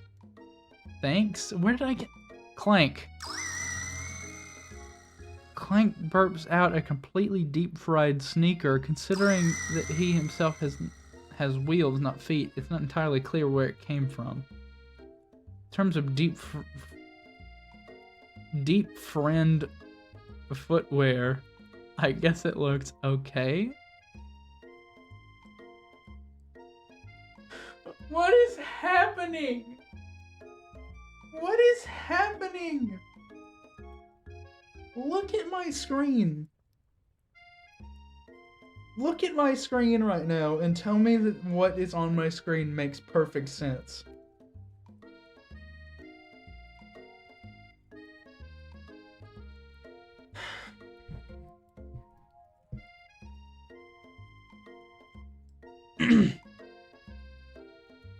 Clank slowly rolls out of the room to be alone with his shoe. Everyone tries to pretend like they didn't see that entire thing go down. Nothing like a loud public breakup to cast a pall over the final day of school.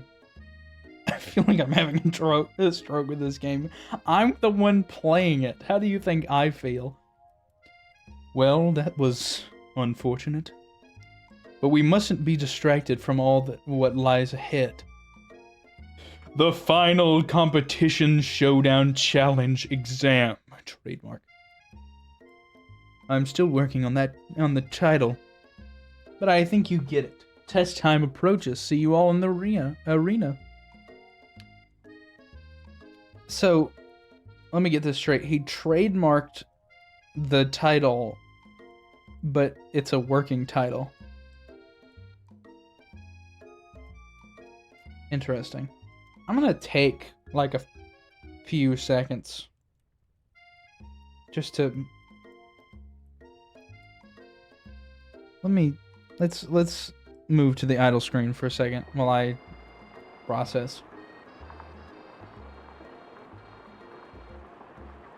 I actually need to pee too, so I'll BRB.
Okay. So let me let you guys in on a little secret. Let me let you in on a little secret here. I am insanely hungry.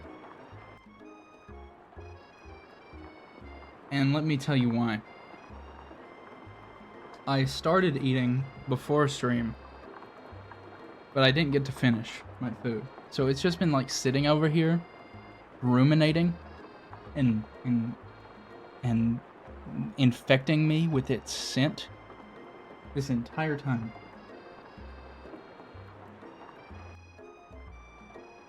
So if you guys don't mind, before we get into this final stretch, I'm gonna finish the last few bites of my food.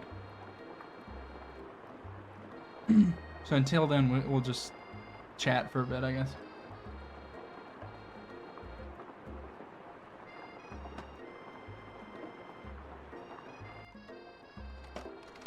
I also thought it would be funny to do this because I got Zaxby's, which for those of you who don't know is a chicken restaurant.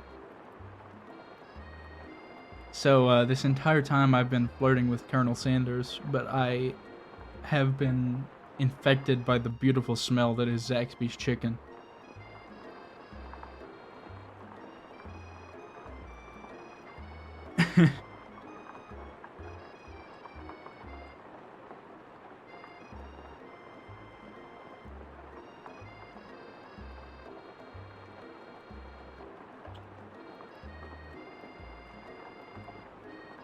like an hour ago. I might need to actually run and warm this up real quick. Yeah, it's been longer than that. Yeah, I've been live for 2 hours and 6 minutes. So unless you were... I'm gonna just throw the BRB on here as I go warm this up.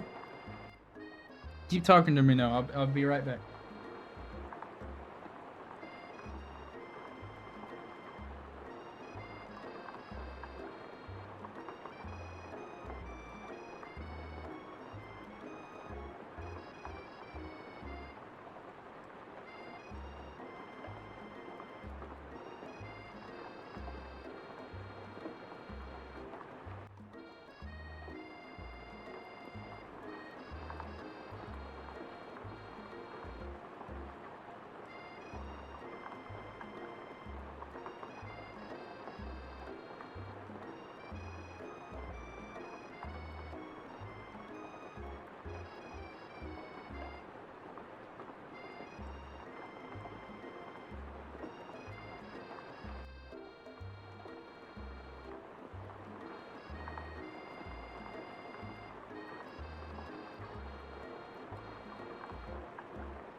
Around 7:30 was when I was there, I think.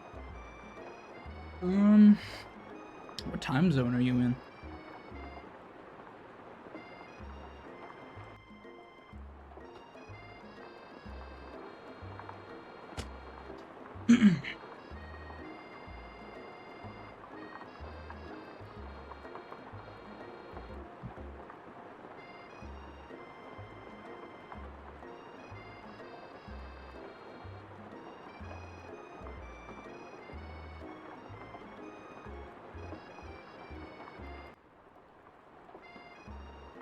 CST. Okay, so that was 30 minutes before I went live. So that was 2 minutes and 38, or 2 hours and 38 minutes ago is when you were at a Zaxby's.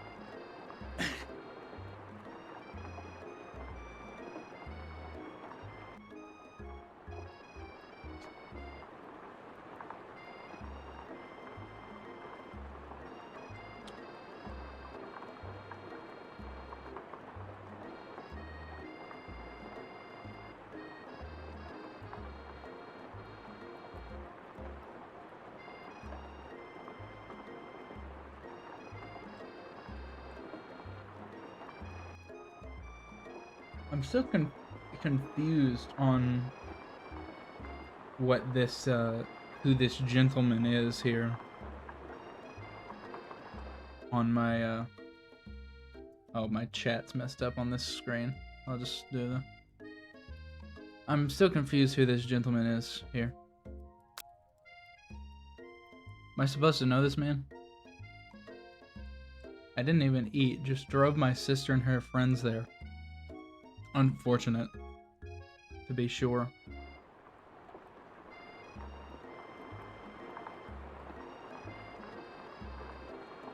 I only put these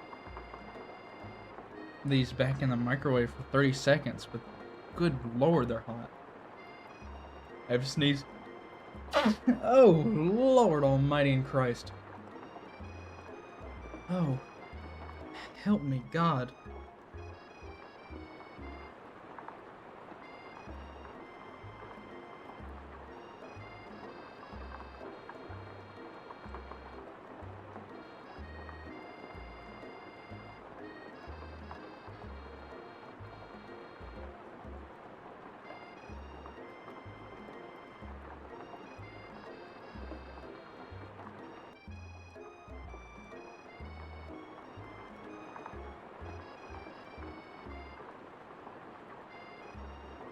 Is your food good? I mean, definitely better than KFC, that's for sure.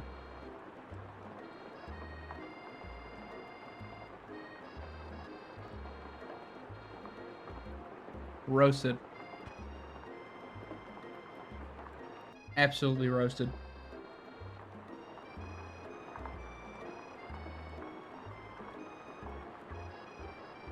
I don't like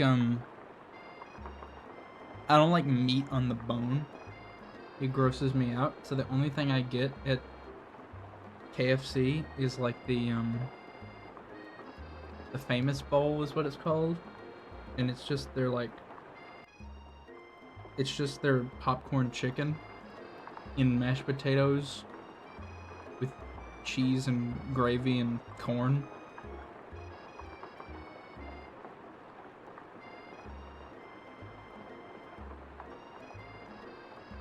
But Zaxby's is just like chicken tenders. And they're damn good ones at that. And you know, KFC's whole thing is their 11 herbs and spices and nonsense. And I'm like, you don't need all that. Why would you cover up the chicken? Like, you need very little to make chicken taste good, in my opinion.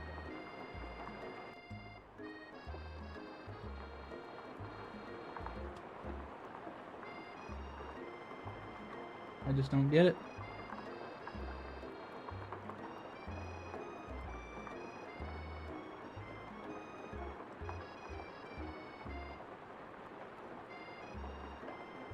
I have a Taco Bell / KFC in my town, so I can get tacos and chicken. Oh yeah, we do too nearby. It's like 5 minutes away, but yeah.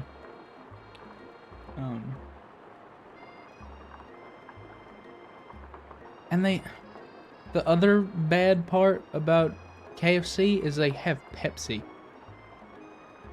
Like, just man up and get Coke. Nobody in their right mind will accept Pepsi. It's awful. Is Pepsi okay? No, it's never okay. Never.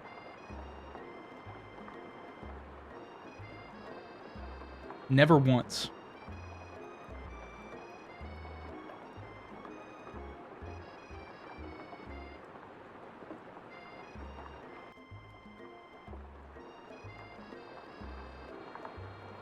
Look, man, I'm one that gets flamed for my love of Diet Coke. And if I ask for Diet Coke and I get fucking Diet Pepsi, my day is ruined. My day is absolutely ruined.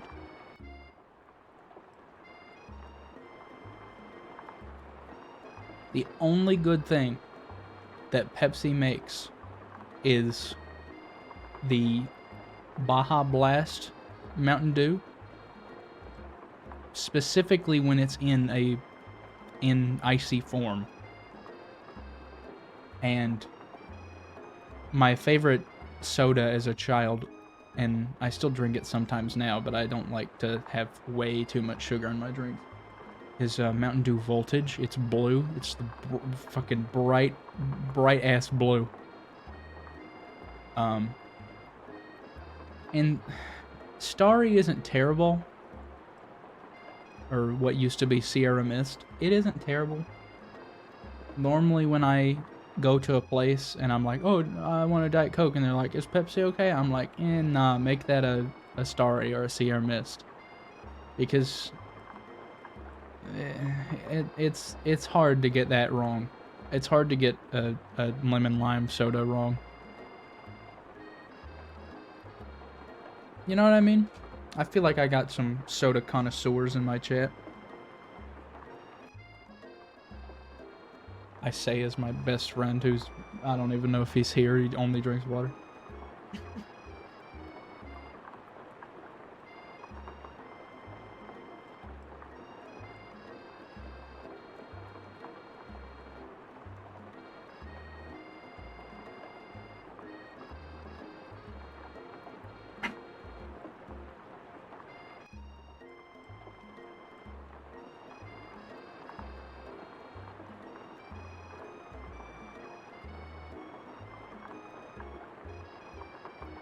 Sprite or Canada Dry is my go-to now because they taste the best zero sugar. That makes sense. Yeah, what can I say? I love aspartame.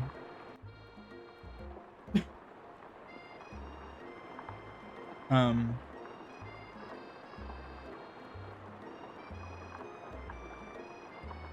I don't think I've really ever had Canada Dry.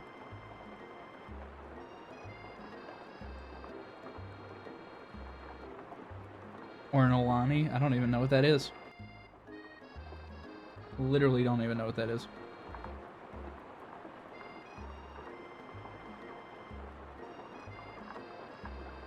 I feel like I need a better place for my BRB thingy. Anyways, off topic.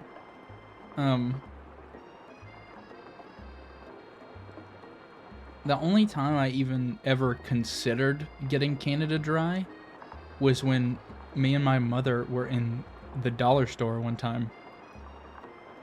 And she was like, "You need any sodas or anything?" And then she started naming some of them. And she said, "Canada Dry." And I purely thought about getting this supposed bottle of Canada Dry just so I could say it over and over again and laugh at her. That's the only time I ever considered getting it. I don't even know really what it is.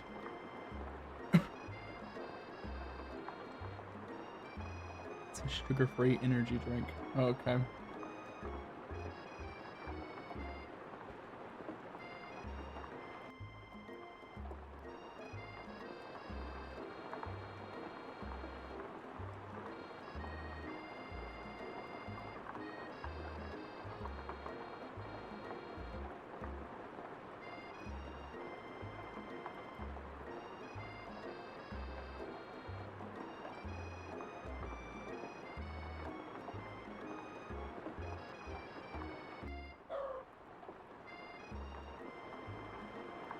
Dog barking.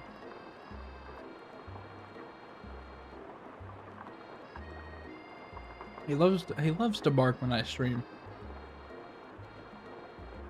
It's like his favorite time to do it.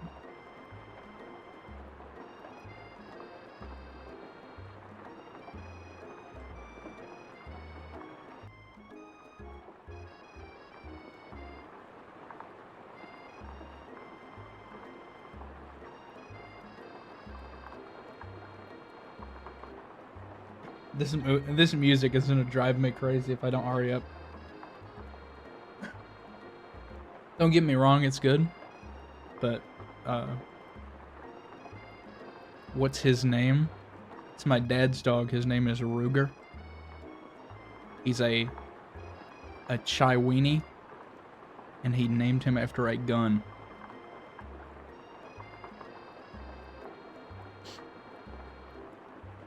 Welcome to the American South, everybody.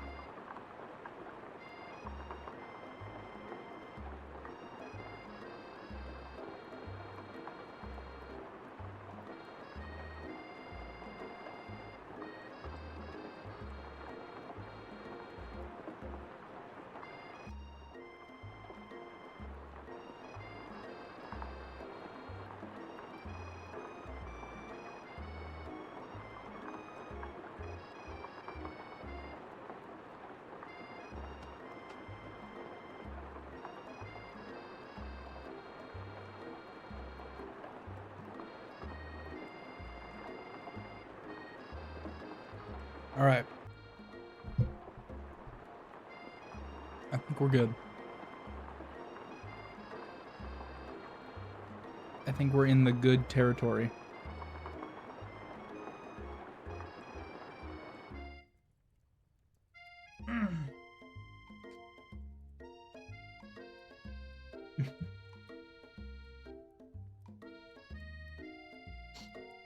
All right. Let me try to remember what's going on here. Oh yeah, he said the title of the championship that we're about to partake in. Before you can think about your upcoming competition, there's a very beautiful soul nearby in need of a pep talk. Hey Miriam, are you okay? Okay? I'm so mad I could smash a tiny mug, spilling several droplets of hot cocoa all over the floor. How could he embarrass me in class like that in front of everyone? Our tiny cocoa is a delicious treasure, so you know that this breakup is no joke, even if the source of her frustration is such a silly boy. I know that you know this, but I'm going to say it out loud. You don't need anyone. Me and you, we're going to cruise through this final test and hit the carpool lane to Success City. Miriam brightens up, imagining the wind rushing through her short bangs. She hesitates to embrace the feeling all the way. You're not going to saddle up on Colonel Sanders' stallion and ride off into the sunset without me. She stands so weird. She stands like an anime character.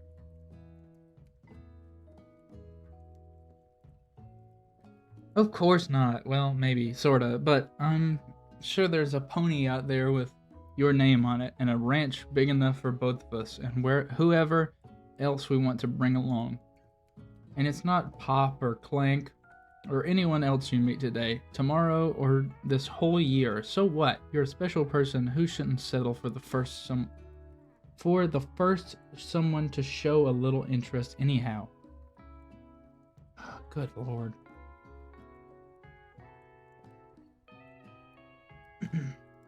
Miriam gives you a big hug and wipes the tears from her cheeks. I should really review my menu for today. I'm going to make a very special soup. And I bet that Professor Dog is gonna love it up. Love it up. While you were pep talking Miriam, you completely missed lunch, but that's okay because you had a better idea of how to spend the time before your exam. You decided to head to the arena early to practice a dish. This is it, the location of your final challenge, a test of will, a test of courage, a test of talent, and a chance to beat the pants off of the supposed Man and his evil counterpart, Ashley. As planned, you begin to run through a quick test of a recipe you've been working on, Elle's famous chicken pot pie. After practicing for months, making this dish comes second nature to you, and you're able to quickly get a fresh pot pie in the oven. But as soon as you do, your cram session is interrupted by Colonel Sanders. Well, what are you doing here? There's still time before the final exam. Oh, just taking it all in. I'm big into visualizing success. I'm looking at my station and picturing victory. The pot pie has begun to bake, and the smell is slowly filling the space around you. Visualizing, huh? That's too bad. I was hoping you were here cooking something delicious. You'd usually happily share your food with anyone who is hungry, but the last time you let Colonel Sanders get in your head, it cost you a cook-off. You decide that it's time to put your cooking above your romantic desires, but that decision gets hard to stick to when the oven timer goes off behind you. Fess up about your practice dish. Okay, you got me. I'm doing a little bit more than visualizing. I know, my nose can smell a pot pie from 400 yards away. That's an oddly specific distance, but you'd expect nothing less from such an oddly specific man. You knew it was a pot pie just from the smell? Not just a pot pie, but a chicken pot pie with an all butter crust. All butter? Good lord. And my nose is telling me something else. Oh no, is it burning? Haha, no. I can smell that it was made with a heaping help of TLC. But it'll probably start burning any second if you don't pull it out. The moment of truth! Wow. It's the best pot pie I've ever tasted. I've always loved country cooking, and I could eat this all day. Yeah, I think this is setting him up as a villain. Either that or we run off together into the sunset and I have no choice.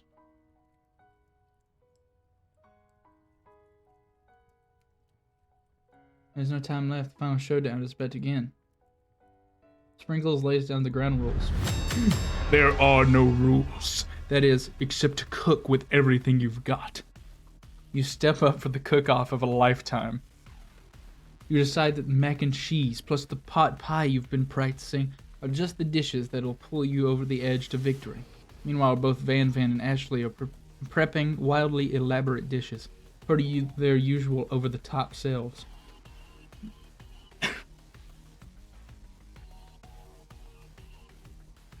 Miriam has her giant magnifying glass and several sets of tweezers. She's definitely prepared to go big going small. Colonel Sanders seems to be harnessing his 11 herbs and spices, but he's trying to find a way to improve on something perfect, on his original recipe, fried chicken. The intensity in the room starts at a full 10 out of 10 with a frenzy of action. Everyone is calling out really cool special cooking moves as they prepare their food. Wow, this is getting serious. Colonel Sanders batters his chicken as it levitates through the air.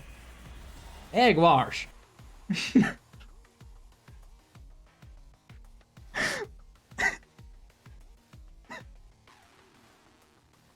Not egg wash. Oh. Miriam furiously injects ingredients into an itty-bitty pot of broth. Best friend Baster Blaster. Van flexes his pectorals as he chops open a sea urchin. Let's rock and roid. Ashley scoops her pastries off the tray with lightning speed. Shallow personality spatula. Even Clint gets in on it. 5-dial pressure point chicken cooking technique.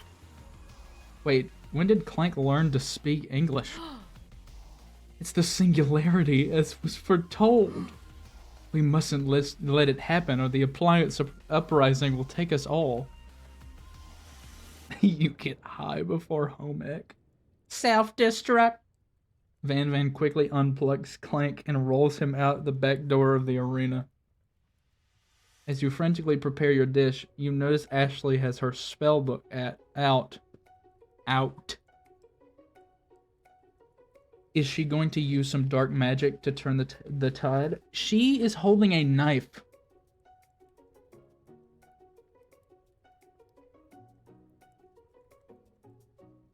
She's so hot. Anyways, you've got a book of your own and you're desperate not to see her win another battle. Should you take this opportunity to fight magic with magic, even if it's almost certainly evil magic? What do I do? Do I cast a spell or do it the hard way?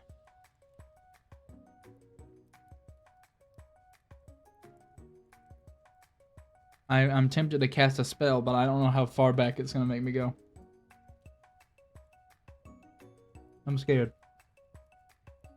If I mess this up, I don't know what will happen.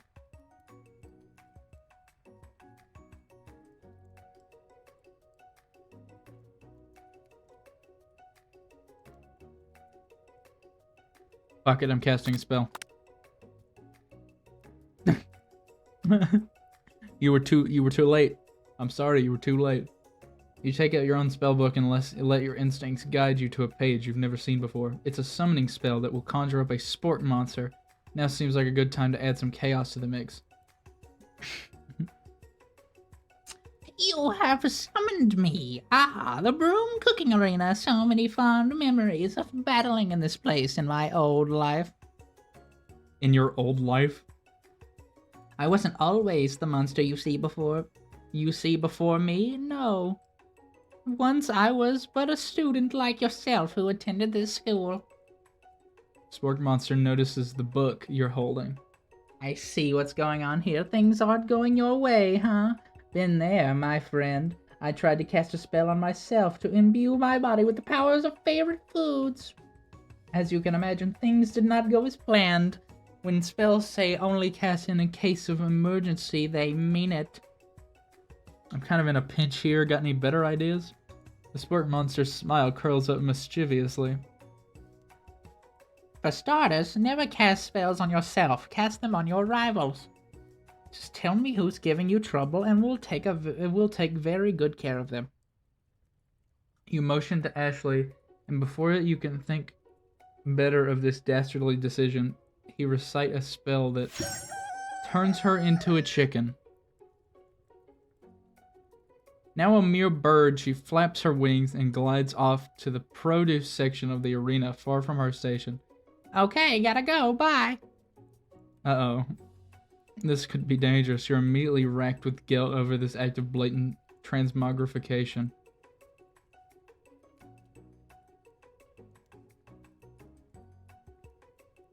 You don't know what to do. It would be poetic justice for Ashley to live out the rest of her days as a chicken, and yet that seems people. I'm saving her. You turn to the next page and cast a reversal spell. Chicken Ashley immediately transforms back into herself. Bok? She's in shock and still exhibiting some chicken-like movements, but otherwise appears to be alright. Ahem, is it just me, or does the chicken seem remarkably fresh today? Right then you realize Colonel Sanders witnessed your entire sabotage. He is not impressed. Your heart sinks as you think of how much you might have disappointed him and ruined your chances of any kind of future together. Having suffered this huge setback, you don't know how you could ever win. You summon extra power from deep down within yourself. I can do this. I have what it takes. I came here to win. Your hair turns mac and cheese orange as culinary energy flows through your body. So I'm going Super Saiyan. My heart is pure, my hands are steady, my taste buds have been preparing their entire lives for. Yes, El, you are the chosen one, you will avenge me. The power you've been summoning immediately fades back out. You interrupted my inspiring monologue. Sorry. My heart is pure, my hands are steady, my knees are weak, my arms are heavy, my taste buds have been preparing their entire life for this moment. I will show the world my cookery. You begin to levitate off the ground, energy courses through your body. You know that with this power you can do anything, except turn back time, which would be super useful because while you were powering up, your chicken pot pie overcooked in the oven, can't be served. But don't worry, dear El, you may have suffered some setbacks, but it's not all lost. Impressed with your fortitude, Colonel Sanders decides that you have earned his support. I've been watching you today, and I must say I'm truly impressed. You've been thinking on your feet and rolling with the punches. He steps up to your station and stands right beside you. I'm here to help. All you've managed to make is mac and cheese, and time is almost up, so you're going to need it. But Colonel Sanders, what about the test? What will happen to you? What about the rules? Following the rules has never really been my thing. I follow my heart. What a guy. He broke rules that don't exist. The dog actively said that there weren't any rules, so this is completely fine. Colonel Sanders unfolds a delicate white towel to reveal the most delicious fried chicken tenders you've ever laid your eyes on. And besides, sometimes unexpected combinations could have surprising effects that surpass their individual efforts. Are you suggesting if we combine forces, we can form the perfect food union? Time's up, students. With time expired, it's the moment everyone has been waiting for. You must now prepare to present your dishes. A handful of students stand tall, but the class seems incomplete. It seems we're missing some students. Pop? Clank? From off-screen, you hear a pure, innocent giggle. It can only come from one student. I'm flying! It sounds like it's coming from that broom closet over there. Miriam, would you mind? Inside of the closet, you see Pop hanging on a broom hook by the elastic of his underpants. Pop, get down from there right now. Let me guess, did Van Van have something to do with this? When someone asks for a wedgie, who am I to refuse? I thought a wedgie was a salad. It looks like Pop is eliminated from the challenge, seeing how he didn't cook anything. I can't feel my legs. May I be excused? Sure. You kids and your pranks. I must say, it's not the worst prank in UCSAL history, but it's not exactly a yearbook material. Wait a second. Pranks! Pranks! Clank! Where did that pressure cooker roll off to? You wait to hear a signature word, a beep, or other onomatopoeia, but there's none. Somehow he must have gotten unplugged, I guess. Well, we'll have to figure that one out later. Why can't I speak? I'm gonna cry. That leaves only 4 remaining students. Please collect your final products. Yes, it's been a long semester. Wow, 3 whole days long. But after days of hard work, the time has come for me to eat. Miriam, please step forward. Now describe your dish. I've made tender udon noodles in savory soup. My word, it's so delicate. Is that a teeny tiny Naruto Maki I spy afloat in this itsy bitsy bowl? Yes, Chef. Please call me Sprinkles. Chef is my father's name. Yes, Sprinkles, and some green tea made from baby tea leaves that I picked myself. Sprinkles carefully sniffs around the dish before opening his mouth and letting just the tip of his pink dog tongue dip into the bowl. Sublime! Would anyone else like a taste? Oh, come on. I'm not one of those dogs who doesn't floss. I even have a really cute electric toothbrush for dogs. Fine, I'll enjoy it all by myself. And in a flash, this entire meal has been devoured. Not that it took much. It was less than a thimble's worth of soup. A+. Rarely do I taste a dish with as much love poured into it as yours. Miriam is overjoyed. She gives you a huge hug. Thank you, Elle, for helping me believe in myself. Van, you are up. Now describe your dish.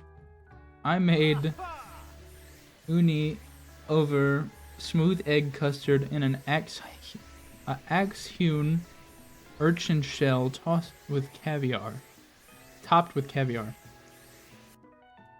Did you skewer one type of urchin with spines from a second different colored type of urchin? Yes, Sprinkles. A bit much, don't you think? That's exactly why I did it. A bit much is kind of my brand. Doesn't it look cool? Sprinkles leans in to sniff the uni, but he can't get his nose close on account to all of the spikes. He begins to paw at it erratically, causing the custard to slosh around. Oh, please be gentle with my cuisine. This might be good. Do you think the real Colonel Sanders thought his legacy would lead to this? I don't know. And it scares me. Finally, Sprinkles goes all in, tongue first, but he can't get past all the needles. He reels back as his tongue is poked and prodded. Youch! My tongue! The professor appears to be having an allergic reaction to the sting. I can't eat this. It keeps poking my tongue. Disqualified. A stunning turn of events. Who would have thought that serving food in a bowl made of needles could make it difficult to eat? Dejected, Van does not go gentle into the night. Disqualified? For glamour? Don't discount the sympathy. This isn't the last you've heard of me. Before forcing us to endure his swollen tongue for another moment, Sprinkles graciously laps up a bowl of milk. I know. Yeah, I'm a dog and I drink milk. Get over it. Sometimes it helps calm my agitated tongue. Next student, Ashley, it's time to step up. Now describe your dish. I made orange blossom Turkish delight in a light rosewater syrup, tossed with French meringue and connected by sugar glass. Sugar glass. Okay. Is this even edible? This doesn't look edible. She's so pretentious. Yeah, but she makes up for it with... That actually doesn't sound too bad. Indeed, it's quite delightful. However, I'd ask that you please refrain from eating it or attempting to taste it in any way. It's very fragile and meant to be a display piece. Don't eat the food at a cooking school? Got toast in your ears or something, Il? I told you, it's a display piece. Ashley, I must say, it is beautiful. However, this is a cooking competition at a cooking school. Yeah, which is why I cooked it, and did an extremely good job cooking it too. I didn't realize that we were having an eating exam. If I wanted to be judged on eating, I'd go to the College of Eating, School for the Hungry. I suppose you could smell it if you absolutely insisted, but don't breathe too hard. You might disrupt the sugar spiral. If the food cannot be eaten, it cannot be judged. You are disqualified. Rage overtakes Ashley, and she finally cannot keep her two-faced routine up. You wouldn't know high-end cuisine if it cooked you.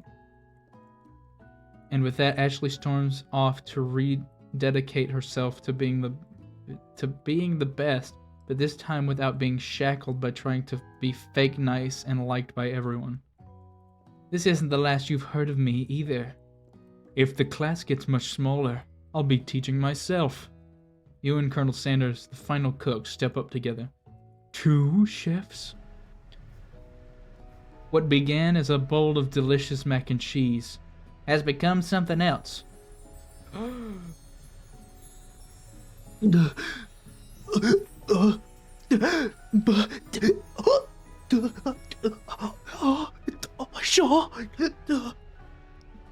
He examines it closely, sniffing and eyeing the bowl. Uh-oh, I don't have a good feeling about this. From somewhere in the room, a literal drum roll plays.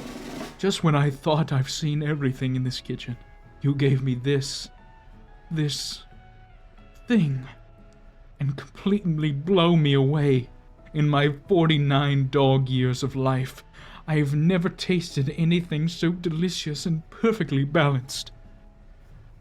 It's so delicious, in fact, that everyone passes the class. You pass, and you pass, and you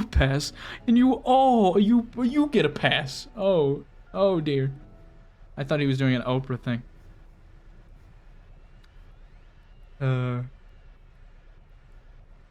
Everyone gathers around and partakes of the mac and cheese bowl. They all seem to transcend this reality into another dimension. You win! Together, you and Colonel Sanders have made a new menu item. The new menu item is so impressive that Van and Ashley are drawn back in by its magnetic fragrance.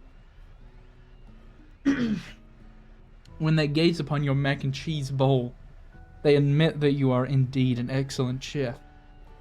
Sprinkles declares that you have passed. Everyone has passed. There were supposed to be more battles, but come on. How could they be better than this one? Now that the school year is complete and everyone has graduated, the students return for one last assignment, to get their groove on. Yeah, they floated towards the smell like Drake. The cafeteria has been completely redecorated in order to serve as the site of school's graduation dance. Compared to the massive high-tech cooking arena, the humble decor seems downright cute and cozy. DJ Dog is in the house! Oh! You knew that Sprinkles was a master chef, but also a world-renowned turntablist? Who says you can't teach an old dog new tricks? Oh!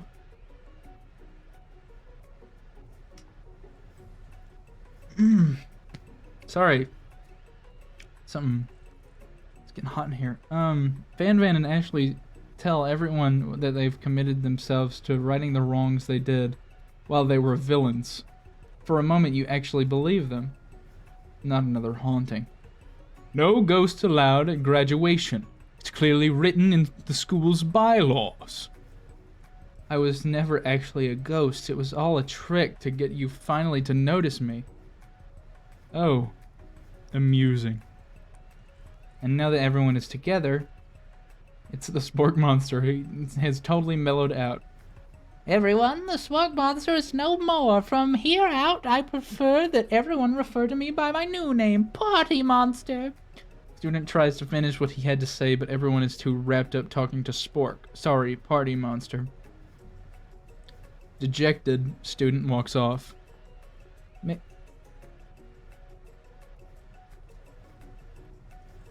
Maybe things didn't work out for Miriam romantically, but she found the love in her cooking, and you know she's gonna do great. A red carpet rolls out across the floor of the ballroom. It's like a Hollywood movie premiere. Who could command such an entrance? It's Pop. He's arrived late to the dance, but apparently for a good reason. Walking the carpet, you see perched atop his dirty chef's hat. A crown? Welcome back, Pop. I know you weren't able to compete in the final exam and accept your diploma, so we had it mailed directly to your father. We figured it was the least we could do for the school's dean. Oh, now I get it. And now we get a new wing on the school. Not to mention the honor of educating the son of the chancellor of such and such. The music and the dance is interrupted by the sound of sparkling and electrical hissing. It's Clank, who has arrived late to the dance. Now that I have graduated, I can reveal my truth. Wow, he's doing the talking thing. I am Clank, and I am not of this earth. I am actually from a faraway planet in another dimension. What? I actually feel like I knew this the whole time.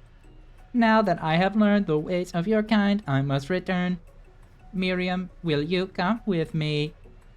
I don't know what to say. Besides, no, obviously. I've just begun to learn who I really am. This isn't the time for me to devote my life to figuring out who you are, Clank.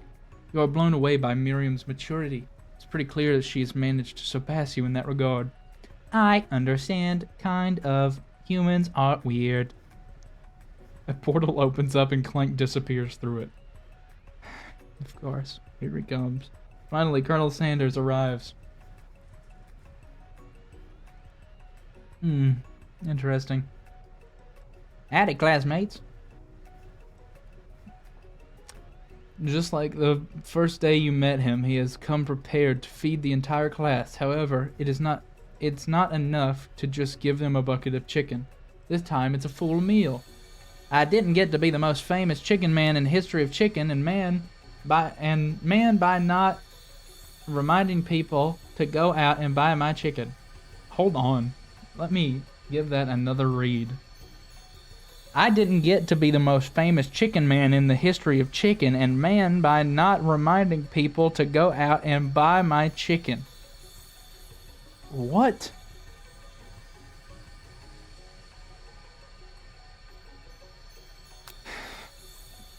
The end? Question mark?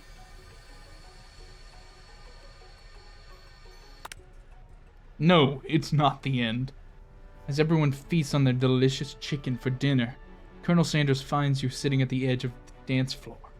El, what are you doing sitting all alone? Oh, you know, just waiting for the right person to ask me to dance. I wonder, might you tell me, what are the qualities that you would expect to find in such a lucky person? Off the top of my head, I don't know, a spicy musk, a tidy goatee, and a degree from the University of Cooking School, Academy for Learning, just to name a few. It truly is my lucky day. Would you dance with me? Yes, I would love to. As you glide across the dance floor hand in hand with Colonel Sanders, the future stretches out in front of you. And once my 100th franchise is up and running, I'll be ready to take a day off. And I'll be so glad to spend it together with you, Elle. How sweet we'll work together and play together. Colonel Sanders stops dead in his tracks. Work together? Well, I think this is something I'll need to do by myself. But who will help you run your restaurants? I don't believe I need help. Besides, based on your time at school here, do you really think running restaurants is the best path forward? Could it be you found a love connection but failed to earn Colonel Sanders' respect as a chef? Can you live with only half of him? Will you be able to endure sharing him with his other love, the life of an entrepreneur? I suppose I could enroll at pastry school. Oh, my dear Elle. I'm sure that you'll find your place eventually. And along the way, you'll have me by your side. The end.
What?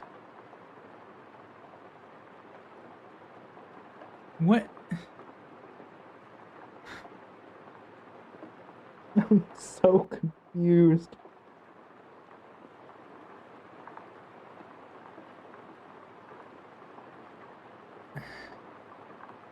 Well, I guess that was... Let me pull it back up. I guess that was I Love You, Colonel Sanders. A finger-licking good dating simulator. I really need to rethink my life choices after this.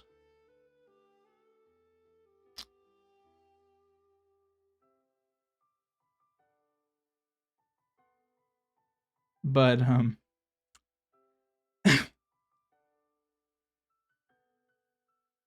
thanks for watching, I guess.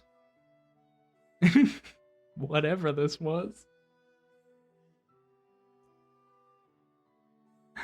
10 out of 10 on the what the fuck factor, I'd have to agree.